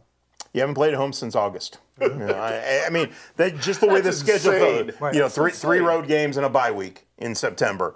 How much are you looking forward to being able to wake up Saturday morning in Quincy and get ready for a game at home? Very excited to be back. You know, as even last week, you could feel it with our coaches and our players. Man, we got to get back on the bus. This one's a long one. You know, this one's an 8-hour plus trip, and to get that wrapped up, to get the victory, you know, and really for our coaches that are from Michigan, they were fired up as well. And then to get back on that bus and know, okay, hey, we're back at the Rock on Saturday, and homecoming, conference opponent. It's, you know, we're 3-1, and it should be a big crowd, and we're ready to hopefully put on a show for them. I know leading up to the game, talking with Coach McEwen, he was excited to go home. He grew up just outside of Detroit, said he was going to have a lot of family members there. To win that game, to have a good defensive effort in the second half, had to mean a ton to him. Oh, it did. You could tell, even towards the end of just finishing the day. Yeah. You know, finishing the day, and for him to be back in Michigan, and Coach Fantuzzi, who GA'd there, right? You know, for them to have success there, that was awesome. And Fantuzzi from Michigan as well, played at Central Michigan, GA'd at Wayne State. So, I mean, a lot of ties to Michigan. A lot of ties to Michigan. And the first victory ever for Quincy University in the state of Michigan. That I did not realize that. Well, then you didn't read my story. Well, I didn't read your story yet. I'm behind. I'm still doing the work you're piling on me. I got a question. Because can I finally take the muzzle off here? Yeah, go for it. quarterback play's been pretty good for the young guy at, under center and doing the things he's doing in that shotgun when he's there. I don't want to throw too much on a freshman, but your thoughts and evaluation on Braden at this point? Exceeding expectations in some areas. Okay. He's very, he doesn't get rattled. He's very calm. He's very collected. He's actually been yelled at by me a couple times and responded. We want to test that water a little bit in the bye week and see, because I've been pretty positive with him to this point. And he continues to grow. He continues to grow. He continues to see things. He's playing really well. He's been impressive. Well, and I think the thing is, when he earned the QB1 spot, and he earned it. It wasn't given to him. He earned it. It was, okay, let's see how it goes. Let's not put too much pressure on him. And again, you know how often Braden and I talk, but it was like we talked about it, but we never talked about it. We never went deep dove into it. It's like, let's see how you do. Yep. He's handled himself really well. Well, even when we told him he was going to be the starter, he just blankly stared at us and was like, okay. Yeah. And so, all right, we're moving on. But he's not the only freshman that kind of has that. I mean, we can bring up Elijah Gennebacher. You've got other freshmen that are making plays and that are doing things that have that same sort of mentality of, okay, let's go play. Right. And Elijah's a great example of that. What we're asking Elijah to do at the tight end, fullback, H-back position is just about as impressive as what we're asking Braden to do. Because that position has to know all the throw game, all the run game, all the checks, front side of it, back side of it. He continues to grow, and if he makes a mistake, it's very rare, And so he's been impressive, and I think Talon Scott is about to make his name known. You know what the thing with Talon is? Talon has worked so hard in practice, and he knows he has experienced guys ahead of him. Playing behind a Brock Inman and a Brock Wiley. There's a lot to learn from with those guys at Jacob Duke. We could go on and on with guys that are ahead of him, but he hasn't allowed that to stop him from thinking, hey, I'm going to keep playing hard, I'm going to keep working hard, and I'm going to earn my chance. And to me, that's the most impressive part of that. Shows up every day. Yeah. And even every freshman has it to where it becomes a lot every week. Yeah. And now you got 3 days to get ready for an opponent. It's a semi-new game plan, different checks. And he eats it up, just like Brock and Jacob do. I mean, they just soak it all in, and he's been impressive to watch him work, even though he hasn't, had a lot of snaps and playing time. Yeah. He'll be ready if his number gets called. That lack of entitlement has to be impressive to you from a lot of those guys, because all freshmen are told they're probably not going to see the field. They all think they're the exception, and these guys have gone out and handled it with the maturity of older players who understand. Like a Talon Scott, who's never been in this position in the last 4 years of being behind anybody. No, but I think it's not just them. I mean, you got some guys on your scout team who are the same way. Guys who were stars in high school. It's Hightail Hammers. Yep. But they understand. You got to earn it. Yeah, we talk about that in the recruiting process and in fall camp. I mean, at one point in time in your high school career, everybody's the guy. Yeah. And now you get to high school or you get to college, you've left high school, and you're just a guy. Yeah. Right? Yeah. And Colin Parsons, had an unbelievable day on kickoff. Mm-hmm. We talked about it in the squad meeting. Colin Parsons didn't come here to play kickoff. Right. You know what I mean? That's his role right now. He was the guy in high school. Now he's just a guy on kickoff. He came here to be a running back. He came here to be a running back, and he's tackling the ball inside the 15-yard line against Wayne State and Detroit, Michigan. Yeah. That's excelling in your role. Now he's just a guy, but he's playing like he wants to be the next guy. Well, and I think that comes back to guys who are finding themselves within this program and finding this is where I want to be. I want to play with this group of guys. Yep. So I'm going to do whatever it takes because we're in this together. And I really see that growing week to week with your guys, that it's, hey, we're together in this. No, exactly. There's been plenty of individuals that have come in my office and said, Coach, I just want to win. I don't, whatever we have to do to win, I don't care. Whether it's Jalen Vaughn, who's like, hey, put me on kickoff. I'll run down there. And we're like, well, I don't know about that, big dog, but I appreciate your sentiment. You know, exactly. He'd make a heck of a return specialist. Yeah. He would run over somebody. He would. It would be a car crash. Yeah. No doubt. Your special teams has gotten better. Yes. I mean, and that might be the most easily amplified, visible part of the improvement you've made. The guys have bought in. You know, it takes it takes some time. I think part of it was previously it was, well, if you don't do well, they'll just pull you off of it.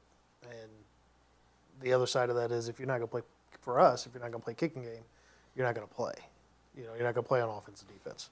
So you got to find a way to get into your role in kicking game. And, you know, we had a huge exclamation point there, you know, Saturday on a punt return for a touchdown. You know, and that guy's had a punt return and a kick return for, you know. Yeah, he darn near finished that one kick return off in week 1 against Concordia St. Paul and Troy Croziers, who we're talking about. Yep. Is it so? Okay, I haven't asked you this. I'll ask you the TW in there. Is that his actual name? It's his actual name. Okay, yeah, that's Troy, why. TW Crozier. Okay, that's I didn't want to leave it out. You know, because I know guys are particular about their names, and I understand that. He actually, we didn't have it on the initial roster, and he said it is his legal name. Okay, well, the TW can stay because TW may turn into TD. Yeah, because he's making plays. Yep, you can call it TW. Yeah, there you go. Yeah.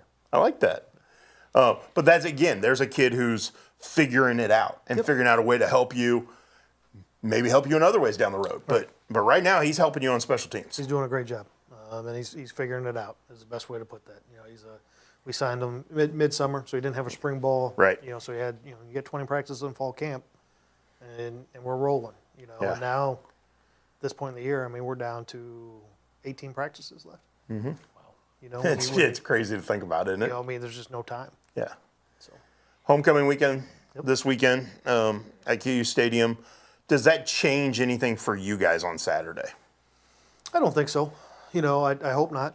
Other than, you know, you always want to put a good product on the field when you're at home, and we can continue to do that. And I think Quincy appreciates that. You know, the town, the community. And as long as you're playing hard, you're trying to play the game the right way, you're going to have people that support you. Well, Saturdays are better with that buzz. And I think you've given people a reason who had such a great time on that initial Thursday. After a month of depriving them football, Jason, to finally come back out and see what Shuck and I have been talking about or bringing highlights from the road for you. I hope so. You know, I hope we, again, play well. I think we will. It's just a matter of going out and doing it now. You know, trust your training at that point and just let it loose. Let's have some fun. And then we'll have a challenge in front of us. And, you know, McKendree's a good ball club. Don't let the record fool you. You know, they've had a tough start. Right. You know, Indiana State, UIndy, and Hillsdale College. You know, those are not fun opponents to open up with. No. So they got their legs under them last week, and you know they'll want every bit of us as we want to give to them. Well, they want to come in here and win. I mean, there's just this isn't they're struggling, so they're going to come in here and lay down. No, they'll be fired up, and it'll be a fun day. It will be 3 o'clock Saturday afternoon. Kickoff. Kickoff will be at 3. 3 o'clock. Can't wait. 3 o'clock. Coach, thanks for coming in and joining Appreciate us. you. Yep, Look forward to being there Saturday. And you're going to have to tell the story at some point, the full story. Oh, I've got the video. I don't even have to tell the story. I can pull the video out at any given moment. There was an issue with the exact start time of the kickoff at Lincoln, and they didn't stick to the plan of what time the kickoff was going to be. And our friend Pat, the lead official, when confronted with the idea that his game was not as punctual as it should have been, fired back the exact wrong words, which were, "But coach, it's 6:01, not 6 o'clock, 6:01." This guy was not happy. I like punctuality. That's right. As you should. Yep. So I'll be punctual when I come to practice this week. I appreciate that. Thank you. Awesome. That was Jason Kildday, the Quincy University football coach, joining us here in the CDS Office Technology studio. Again, Hawks at home, finally, at 3 p.m. on Saturday. It's been a month. It's been a month without college football on a Saturday afternoon in town. And I drove to Chicago. I drove to Jefferson City. It's going to be nice to drive over there and support you a little bit with all of your usual great Hawk coverage with some video as well on Saturday. So we'll have plenty of coverage. I've got a birthday party I've got to attend at the Nastic Center first for my my now 6-year-old grandson. Yes. So, and Banks is excited about that. He's super. You went over and saw him. I He's did. Super I did see it. Well, I told Banks we're going to put him on the tailgate at some point. Oh, that'll be interesting. So we'll see what he says about Pop Pop. Oh, that'll be really interesting. We got more football to talk about when we come back. We're going to get David Kirby, the Monroe City head coach, on the line on the Hess Auto Agency hotline to talk about this week's Mayor's Cup against Palmyra. So stick around. This is Monday Night Lights, powered by Farm and Home Supply.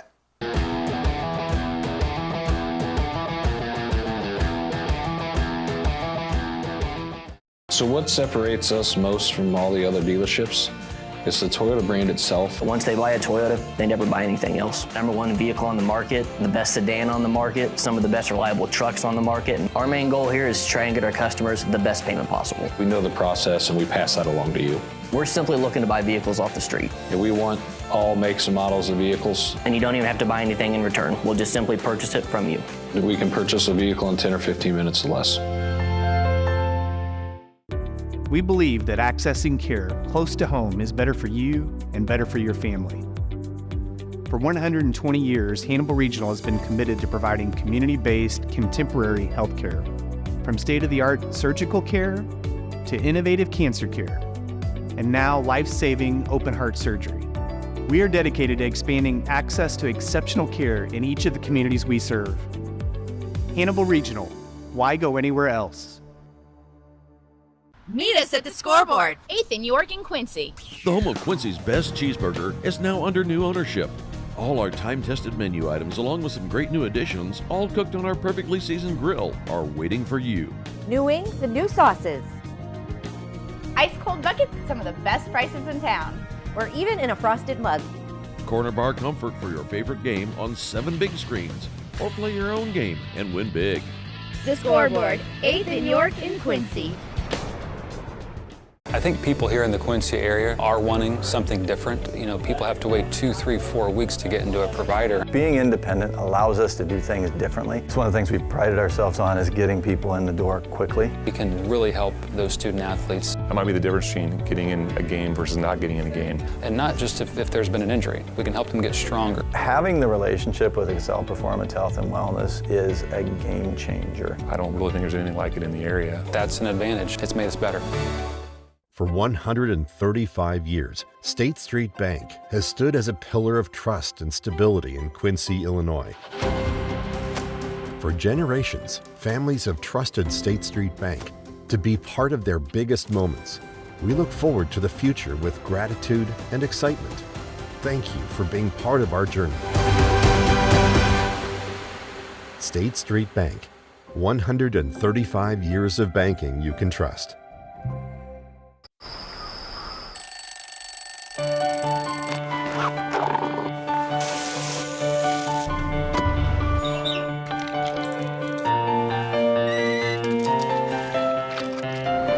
Since 1929, we've been here to serve our communities with the best products and the best service. You are the reason we go to work every day, and we thank you for that. After all, we live where you do. Welcome back to Monday Night Lights, live from the CDS Office Technology Studios in downtown Quincy. Chris Stewart, we're going to head to the Hess Auto Agency hotline, and I think we have a musical savant ready to join us. My favorite thing about David Kirby is when he is walking out to practice, depending upon the mood he is in, you never know what song he might be regaling the troops with on his way out to practice. I like that. He's quite musical and a very talented man. Well, so let's go to the Hess Auto Agency hotline and talk to Monroe City coach David Kirby. Coach, how are you tonight? I'm doing very well, guys. And yourself? Wonderful. Awesome. Okay, so we told you during break that we were going to break down. We have our Mud Brothers podcast every Wednesday. And one of the topics this week is 5 favorite songs. And that we just kind of blanket 5 favorite songs. No, we didn't say any genre specific or anything like that. How much fun would you have with a list like that? Oh my goodness. It's got my mind rolling right now. Like I'm on cloud 9 right now. I'm that excited. Okay. This is such a great one. Golly. Well, do you have a favorite musical genre? Because I know you like a lot of different music, but do you have a favorite genre? No favorite genre. I just have to be in different moods. You know, when I was growing up, I obviously wanted to be a gangster rapper in the early 90s. That was my deal. I think I could have done it too, guys. But it just depends on the mood I'm in. I've been exposed to so many different musical groups and talents and gone to see a bunch of shows. And obviously I've got buddies, my fraternity brothers had bands. So I got to see a lot of stuff. And man, that's a great one. That's going to be a fun categories you guys throw out there. Yeah, you'll have to chime in after we drop our list. You'll have to chime in with you. That gives you a couple days to think about it and come up with a good list. Instead of putting you on the spot. But I will put you on the spot. Okay. Friday night, taking on Palmyra. What music will you listen to on Friday? I'll start. Actually, I go through a whole spiel on this one. Friday nights, I go back into my Southeast Missouri roots. I listen to David Nail for a calming music. He's got a great song called Turning Home. That's the song I always go to. And then I kick into Eric Church, A Record Year. And then I get into Mother Love Bone. I have a whole list that I follow through. I've got to go Mother Love Bone. And then I will make a play with Cult of Personality. Then I get into my rap thing. Just to kind of color. Yes. So got to go Living Color. And then once we kind of get going, I just try to get into like something kind of relaxing, just a real slow song. And I listen, I mean, it's kind of funny, but I listen to a Tyler Childers song because my wife and I like that song, and it just kind of keeps me real mellow through the game. You are probably the only coach in the Tri-States who actually knows who Andrew Wood is, and I've been super impressed by that. Oh, I can't believe people don't know who he is. Come on. Thank you. Like, go out and study. Hey, and everybody's going to be like, oh, Pearl Jam. Well, of course. Hey, thank him. All right? Yes. Yeah. Yes, indeed. I know we've got you on the hit list and thinking music. You've also got a monster game ahead of you coming up. For sure. And I watched that video of Palmyra's offensive line against North Callaway, and that was a different level beast they were this week. Just from what you saw on film, the way they're blocking people up front. How impressive is that, Coach? They have improved so much over the past few years, and obviously credit to Coach Hutchings and what he's brought in with his new style. They do. They've got talented kids. The Jones kid, that kid is just such a complete player. I mean, he plays so well offensively and defensively, and they do a good job. They've adapted to the system. They've got great running backs, and, those guys up front, they're giving their running backs opportunities to get space, and once those kids get vertical, they make a lot of big things happen. And a game Friday night, I mean, they were able to hit some things, and they hit them well. Well, we talk about how good Palmyra has been up front. Your guys have been good up front, too. Yes, they have. And they've given Wyatt time to throw. They've given Quincy and your other backs opportunities to run the ball. What have you been most impressed with your guys up front? Our tenacity and our speed off the ball. I think that we play really fast. Our kids, even after, we've seen the scores, and obviously we had a big game against Centralia 2 weeks ago, and we were able to really do some things, put a lot of points up against Clark. Like, our kids are still not satisfied with the way that they're executing their blocking rules. Like, we get off the ball really fast. I think, with my track background and how I coach those kids up, there's a lot of speed involved. But we haven't been really happy with the way that our steps have been a little off. We're not executing at a high enough level for my liking, and we set a standard really high, and so even during film today, our kids were very in tune to what they were not on par with last Friday night, and the conversation is like, how can we get better and how we can improve? And I think that we've been very good this year, but I don't think we've scratched the surface to how good that we could really be. So people who don't know, David Kirby works with the offensive linemen. That's sort of his group on offensive days and his focus. And you are not the biggest offensive line in the world, but to come back and do some of the things you did to level the playing field against Centralia and their size and speed, that does speak well of the potential of that group, I would think. They're our kids, like, they just have this undenying faith in what we're doing. And that's somebody asked me, what they thought my, special talent was, is that I just get kids convinced in believing that they can be extremely good. And my group, we're not the biggest, and we've got some decent size, but we're not massive. I mean, you look at us compared to what Centralia had, you look at us what Palmyra's going to have, we'll probably be the smaller of the group. But our kids just fight. They're tough, gritty, just blue collar kind of kids. We talk about bringing, an old tin lunch pail to practice, and those kids show up. Now, I try to make it as fun and enjoyable as possible, but I'm still not exactly the nicest person all the time, and our kids kind of feed off that. We're not the nicest group up front. We play hard and we play to the whistle, and we try to be aggressive, and the kids have just kind of taken on that mentality, and I'm excited to see how they can improve. We've done some good things, but I think there's still a lot of room for growth, and I think our kids are up for it, and they're going to have to be this week. I mean, Palmyra's really good. Their defensive line is nasty fast too. Coach, coming off the Centralia victory, very emotional, very exciting the way you ended that game, by coming back to win that game. Your guys didn't let down last week against Clark County. They took care of business. How impressed were you with that? I was very impressed. I think that's one of the things, like the game that we had against Centralia, we knew the schedule, everybody was going to be up for Centralia, and then immediately the focus kind of, and it happens. I mean, they start looking to Palmyra. Yeah. Because Clark is, as well as they are coached, they're very young right now. Yeah. And the coaches do a great job with them, but you also have, we've got juniors and seniors. They're playing a lot of sophomores and freshmen. Their time is coming up there. And so our kids I didn't want them to fall into like this lull that they were looking past it. So our practice was very intense last week for Clark. But I'm not naive enough to think that our kids weren't looking ahead to the Palmyra game either. And I think that kind of showed in some of our execution. And I kind of chewed on their backs a little bit for the lack of execution. So with Clark being out of the way, now the kids are razor sharp focused on Palmyra. They know what's at stake, and they know it's going to be a tough matchup. You talked about your ability to get kids to believe in themselves, and we've seen it since you've been there, but I'm not sure we've seen a kid, and none of the geniuses in the local media told me anything about Lane Chin coming into this season. That young man he has been electric every time I have seen him. What's gone on there, David? What has spurred this incredible junior to become one of those, and your conference has one every year, one of these alpha defensive linemen that just kind of is unblockable?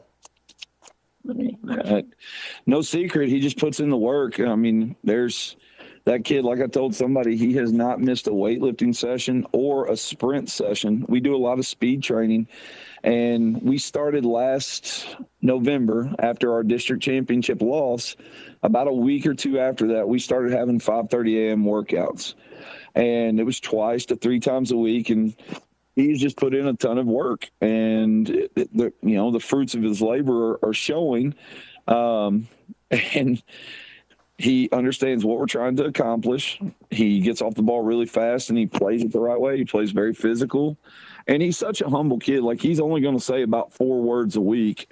So those 4 words are going to be pretty good when he does talk, but he just goes at it. He attacks everything head on, and, he has really, I said it, I can't remember who I said it to, but I think he's turned himself into, an all-state caliber kid. I think he's one of the best defensive linemen in the state of Missouri right now. You've talked a lot about your guys. It is Palmyra week. What's the atmosphere like for Palmyra week? Oh, it's fun. I mean, I don't know. I think we're their homecoming. I always like to I always liked it when we played them week 9 because it was late leading into the playoffs. I've scheduled them for homecoming a couple times because I love that atmosphere. I just think it's such an awesome playoff atmosphere. You're walking into a volatile territory when you play over there. They're going to be loud. It's going to be fun. Our fans are going to be excited. I mean, everybody's just excited. And, to say that you don't get pumped up for it, I do. That's the fun part of my job. We get to play this awesome game. We get to coach kids up. We get to see them compete. They're a really good team. We're a really good team. And I think it just leads to these great matchups, and I'm excited for this opportunity. I think it tests us. It lets us see there's a whole lot of stuff at stake. Obviously, the Mayor's Cup, conference standings, district standings. I mean, it's just one of those big-time games in the middle of the year that's just fun to be around, and you get two fan bases who are just over the top for their team, and it's going to be a fun night. You know, it's going to be an exciting game. I think they've got dynamic players in a lot of spots. Their backfield is extremely electric. I think our backfield is electric, and you've got two teams who are going to be going out and just giving everything they got and leaving it all on the field. And, you know, that's what's special about this thing is to see that we get to go out and compete. There's a ton of respect on both sides, and let the cards fall where they may. I think one of the things that you do really good, David, is you kind of think like your kids. And you had a moment in Shelbina where you allowed Peyton, who started his career there, to get that early first touchdown. And I think that meant a lot to him. And I think it meant a lot to your team for him to be able to do that. What's he meant to fleshing out that greater part of your skill position talent? Because he has been a wonderful addition. He has. He has added so much depth to that spot. And then, you know, he's a tough, gritty runner. It's kind of neat. Like our three running backs, they all have roughly the same carries, and they're within like 40 yards of each other. So we balance it out really well, but he has a toughness. You know, he's a great lead blocker. He finishes off runs extremely well.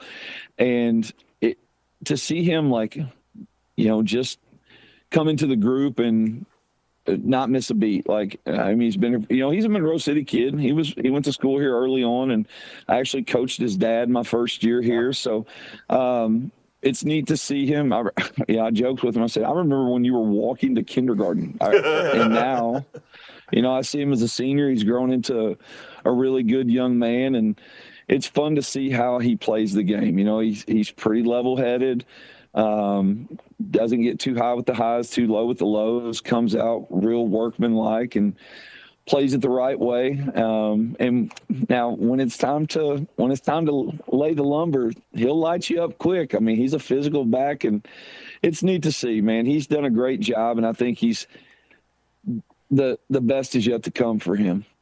Coach, before we let you go, obviously a big week against Palmyra. It's all about winning. You gotta have a winning mentality.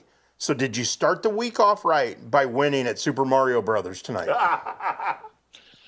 So we're on the first level, Super Mario Brothers 3, and Everson knocked out the first three levels by himself, and then I came in and had to knock out that castle. But I did get the secret whistle. We've got both of those, so we're actually going to jump to level 7 and see how we do.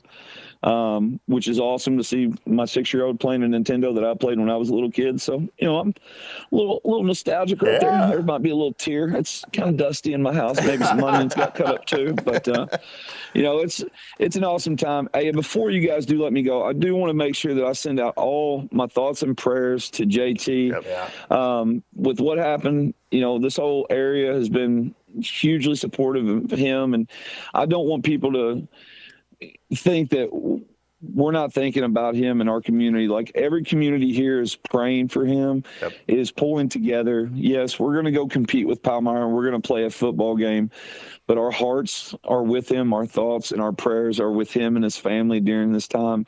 And we just want him to know, if he's listening, like, we're so proud of the man that you are and the fight that you're putting up, and we're behind you 100%, and just keep fighting, kid, because you're a fighter, and this is, we're here for you. It's getting dusty in here now. Yeah. Well done, Coach Kirby. Amen, well done. Coach. Amen. That's Chris and I wore our JT shirts last week on the show, and again, every thought and prayer goes out to him and his family.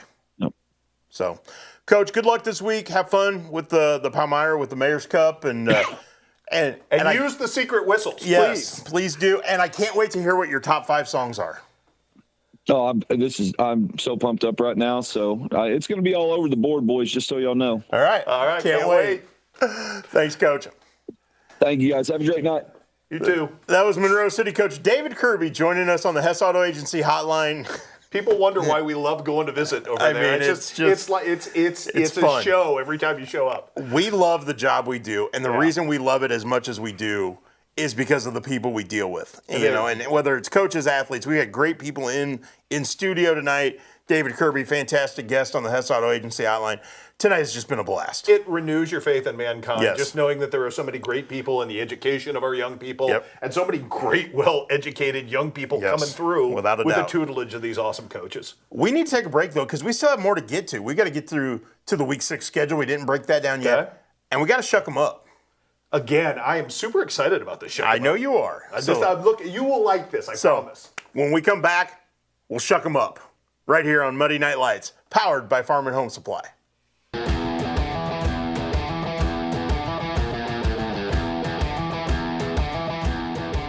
Does the thought of retirement overwhelm you? You are not alone. For over 25 years, Benson Financial Group has helped people just like you craft a plan to retire with purpose. Call us today in Quincy and Hannibal. Top 5 reasons you should choose Blessing Raymond College. Small classes, peer tutoring, and lots of personal attention. Financial aid opportunities, including grants, scholarship, and loan forgiveness. Successful outcomes, from pass rates to job placement. Hands-on learning, clinical experience at multiple sites, and no wait list. The Simulation Center. Master clinical skills in this state-of-the-art facility. Be ready for anything. What are you waiting for? Enroll with Blessing Raymond College today.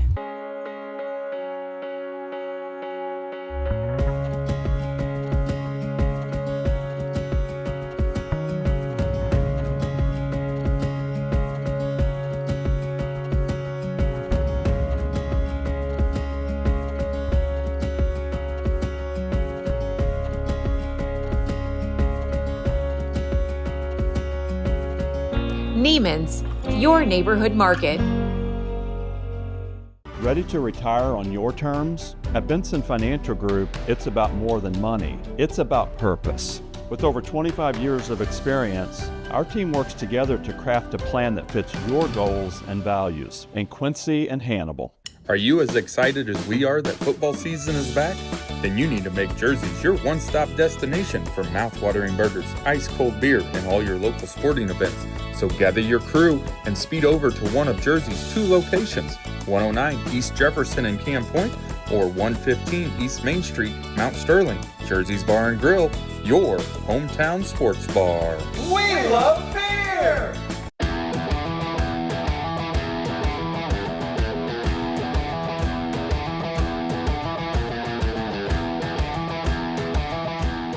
Welcome back to Muddy Night Lights, powered by Farm and Home Supply. Chris Dewar, we're going to shuck them up again this week, but we're taking a break from football shucking them up.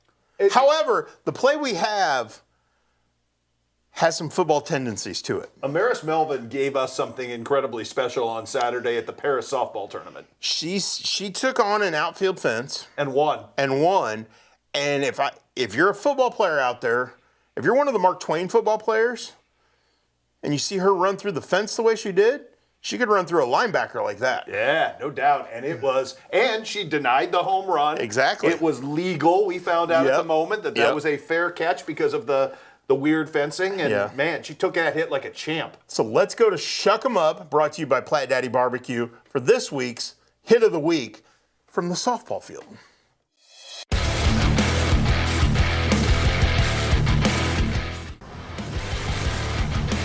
Shuck 'em up!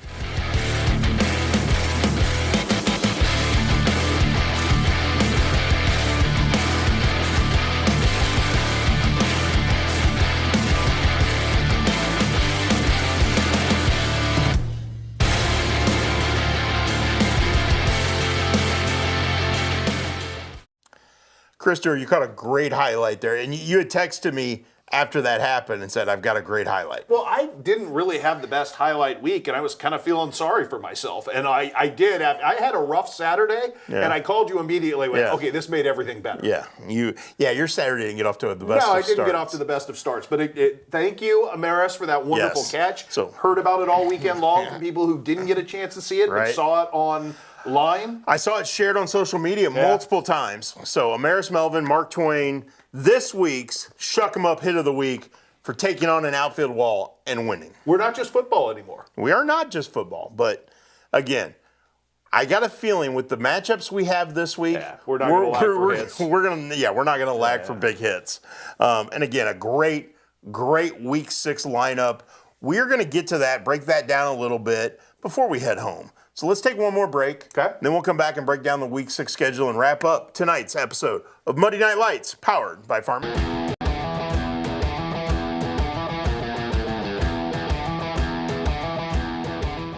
So what separates us most from all the other dealerships is the Toyota brand itself. Once they buy a Toyota, they never buy anything else. #1 vehicle on the market, the best sedan on the market, some of the best reliable trucks on the market. And our main goal here is to try and get our customers the best payment possible. We know the process and we pass that along to you. We're simply looking to buy vehicles off the street. And we want all makes and models of vehicles. And you don't even have to buy anything in return. We'll just simply purchase it from you. We can purchase a vehicle in 10 or 15 minutes or less. We believe that accessing care close to home is better for you and better for your family. For 120 years, Hannibal Regional has been committed to providing community-based, contemporary health care. From state-of-the-art surgical care to innovative cancer care, and now life-saving open-heart surgery. We are dedicated to expanding access to exceptional care in each of the communities we serve. Hannibal Regional, why go anywhere else? Meet us at the Scoreboard, 8th in York and Quincy. The home of Quincy's best cheeseburger is now under new ownership. All our time-tested menu items, along with some great new additions, all cooked on our perfectly seasoned grill, are waiting for you. New wings and new sauces. Ice cold buckets at some of the best prices in town. Or even in a frosted mug. Corner bar comfort for your favorite game on 7 big screens. Or play your own game and win big. The Scoreboard, 8th in York and Quincy. I think people here in the Quincy area are wanting something different. You know, people have to wait 2, 3, 4 weeks to get into a provider. Being independent allows us to do things differently. It's one of the things we've prided ourselves on, is getting people in the door quickly. We can really help those student athletes. That might be the difference between getting in a game versus not getting in a game. And not just if there's been an injury. We can help them get stronger. Having the relationship with Excel Performance Health and Wellness is a game changer. I don't really think there's anything like it in the area. That's an advantage. It's made us better. For 135 years, State Street Bank has stood as a pillar of trust and stability in Quincy, Illinois. For generations, families have trusted State Street Bank to be part of their biggest moments. We look forward to the future with gratitude and excitement. Thank you for being part of our journey.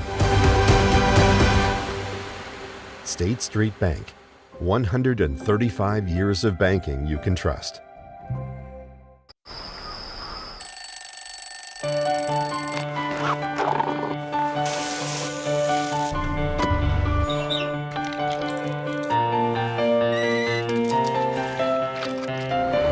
Since 1929, we've been here to serve our communities with the best products and the best service. You are the reason we go to work every day, and we thank you for that. After all, we live where you do. Welcome back to Monday Night Lights, live from the CDS Office Technology Studios in downtown Quincy. Chris Stewart, I don't know about you, but I'm excited for Friday night after the night we've had in here with Monday Night Lights.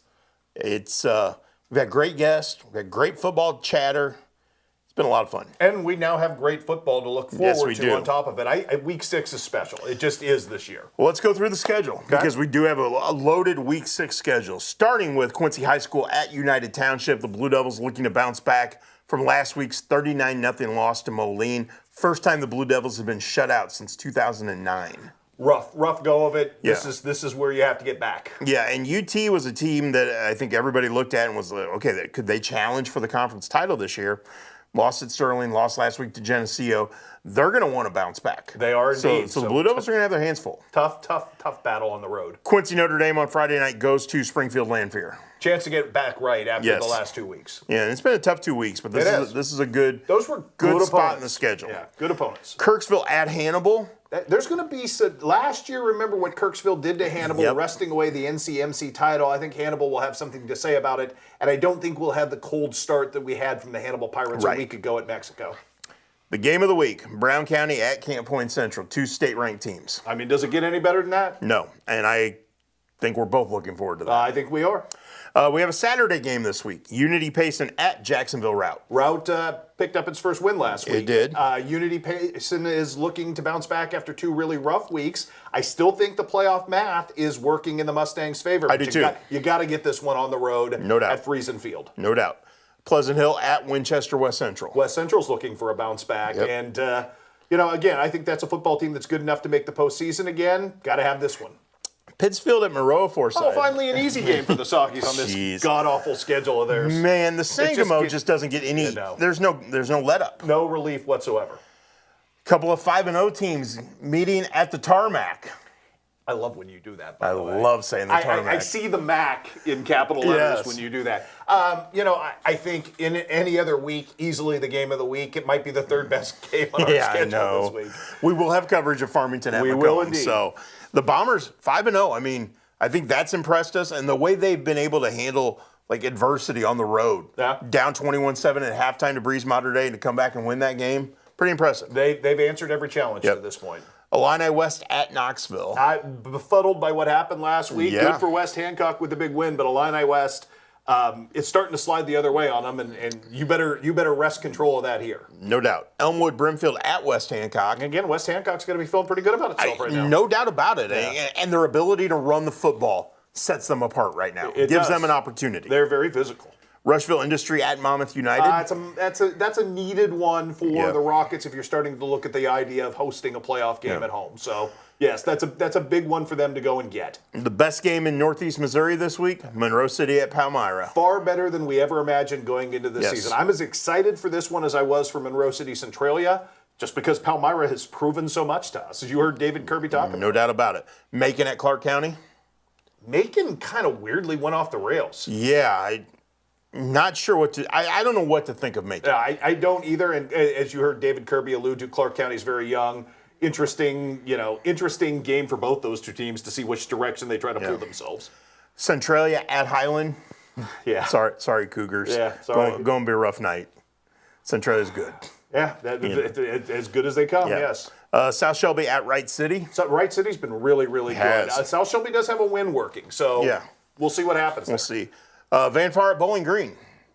Again, any other week, that's probably a top 2 game on our board, especially with Bowling Green bouncing back last week against Louisiana. Van Far state ranked and upset last week, so that should be a really interesting matchup. 2 programs that don't like each other. Well, and Bowling Green needs to get it right. Yeah, I mean, I know that they beat Louisiana last week, but they need to string some things together. Yes. Yeah. So North Callaway at Louisiana. I have no idea does North Callaway have anything left after that Palmyra encounter? I don't know, and I know Louisiana has some sophomores who are really talented. They do. So that's interesting. Montgomery County at Mark Twain. I think Mark Twain's going to struggle week to week this year as Kevin Miles gets his program in place. It's all part of the process at this point. Northwest Hughesville at North Shelby. Really good game between 2 teams that are state ranked and deservedly so, and a big homestand for the North Shelby Raiders after the big win against Paris. Didn't get any easier this week for them. Paris at Knox County. Wonderful game as well. It's a battle of an explosive offense versus a great defense, just like last week. And then our Iowa game, Keokuk at Solon. Solon. Okay, I want to make sure I said it right. Yeah, you did. Good job. Okay, thank you. Again, here's the thing. And Keokuk is super explosive. Mm-hmm. They gotta figure out how to stop somebody. Yep. But again, offensively, they're pretty darn good. They're going to put up a lot of points on just about anybody. So that is our Week 6 schedule brought to you by Schottenkirk Toyota. Again, a lot to look forward to this week. I know I've talked to the guys on our staff. We're going to have guys in a whole bunch of different places, and we'll see how that goes. But should be a fun Friday night. Dude, we put up 15 stories last week on football alone. We are doing everything we can to give you the best experience we can. And we will have highlights of Quincy University soccer at home on Friday night against Truman State. Our guy Ontarius Hill will be there for both men's and women's matches. So we'll see what he can come up with photo-wise, story-wise, video-wise. We'll see what he's how multifaceted. He's a talented guy. I have a lot of faith in him. He's been fun to be around. Yes, he's been a great addition to our staff. And again, we want to thank all of our guests this week. Marco Rodriguez, the Camp Point Central senior kicker, wide receiver, defensive back. Mr. All Things Extraordinaire. Yes. For Camp Point Central this year. Brown County quarterback Vince Little, fantastic interview with him. Got to thank his dad for bringing us a Brown County helmet to add to the collection. And his mom, and I didn't realize this at first, Dolly sent us cookies. Grandma Little's secret recipe cookies. But did you notice that they have green and white M&Ms in them? Oh, I did. There's always positioning. Yes. So I didn't notice that at first. I was sitting here and I looked down and I went, oh, yeah. So Quincy University coach Jason Kildday, fantastic interview with him. And then David Kirby knocks it out of the park as always. He always does, yes. So it's always fun. So, again, a great night here at Muddy Night Lights. Had a blast. And it's just the prelude to what's going to happen the rest of this week, because it's going to be a fun week. We have golf regionals coming up. Yeah. Girls Illinois regionals are tomorrow. Boys on Wednesday. We'll have complete coverage of all of our area teams, and then we'll get set for the big football Friday night. I don't know how we're going to top this week next week. You've set the bar too high for yourself. Man, we'll come up with something. Okay, I believe you at this point. I have complete faith. So, awesome. For Chris Dewar, I'm Matt Shuckman. This has been another episode of Muddy Night Lights, powered by Farm and Home Supply.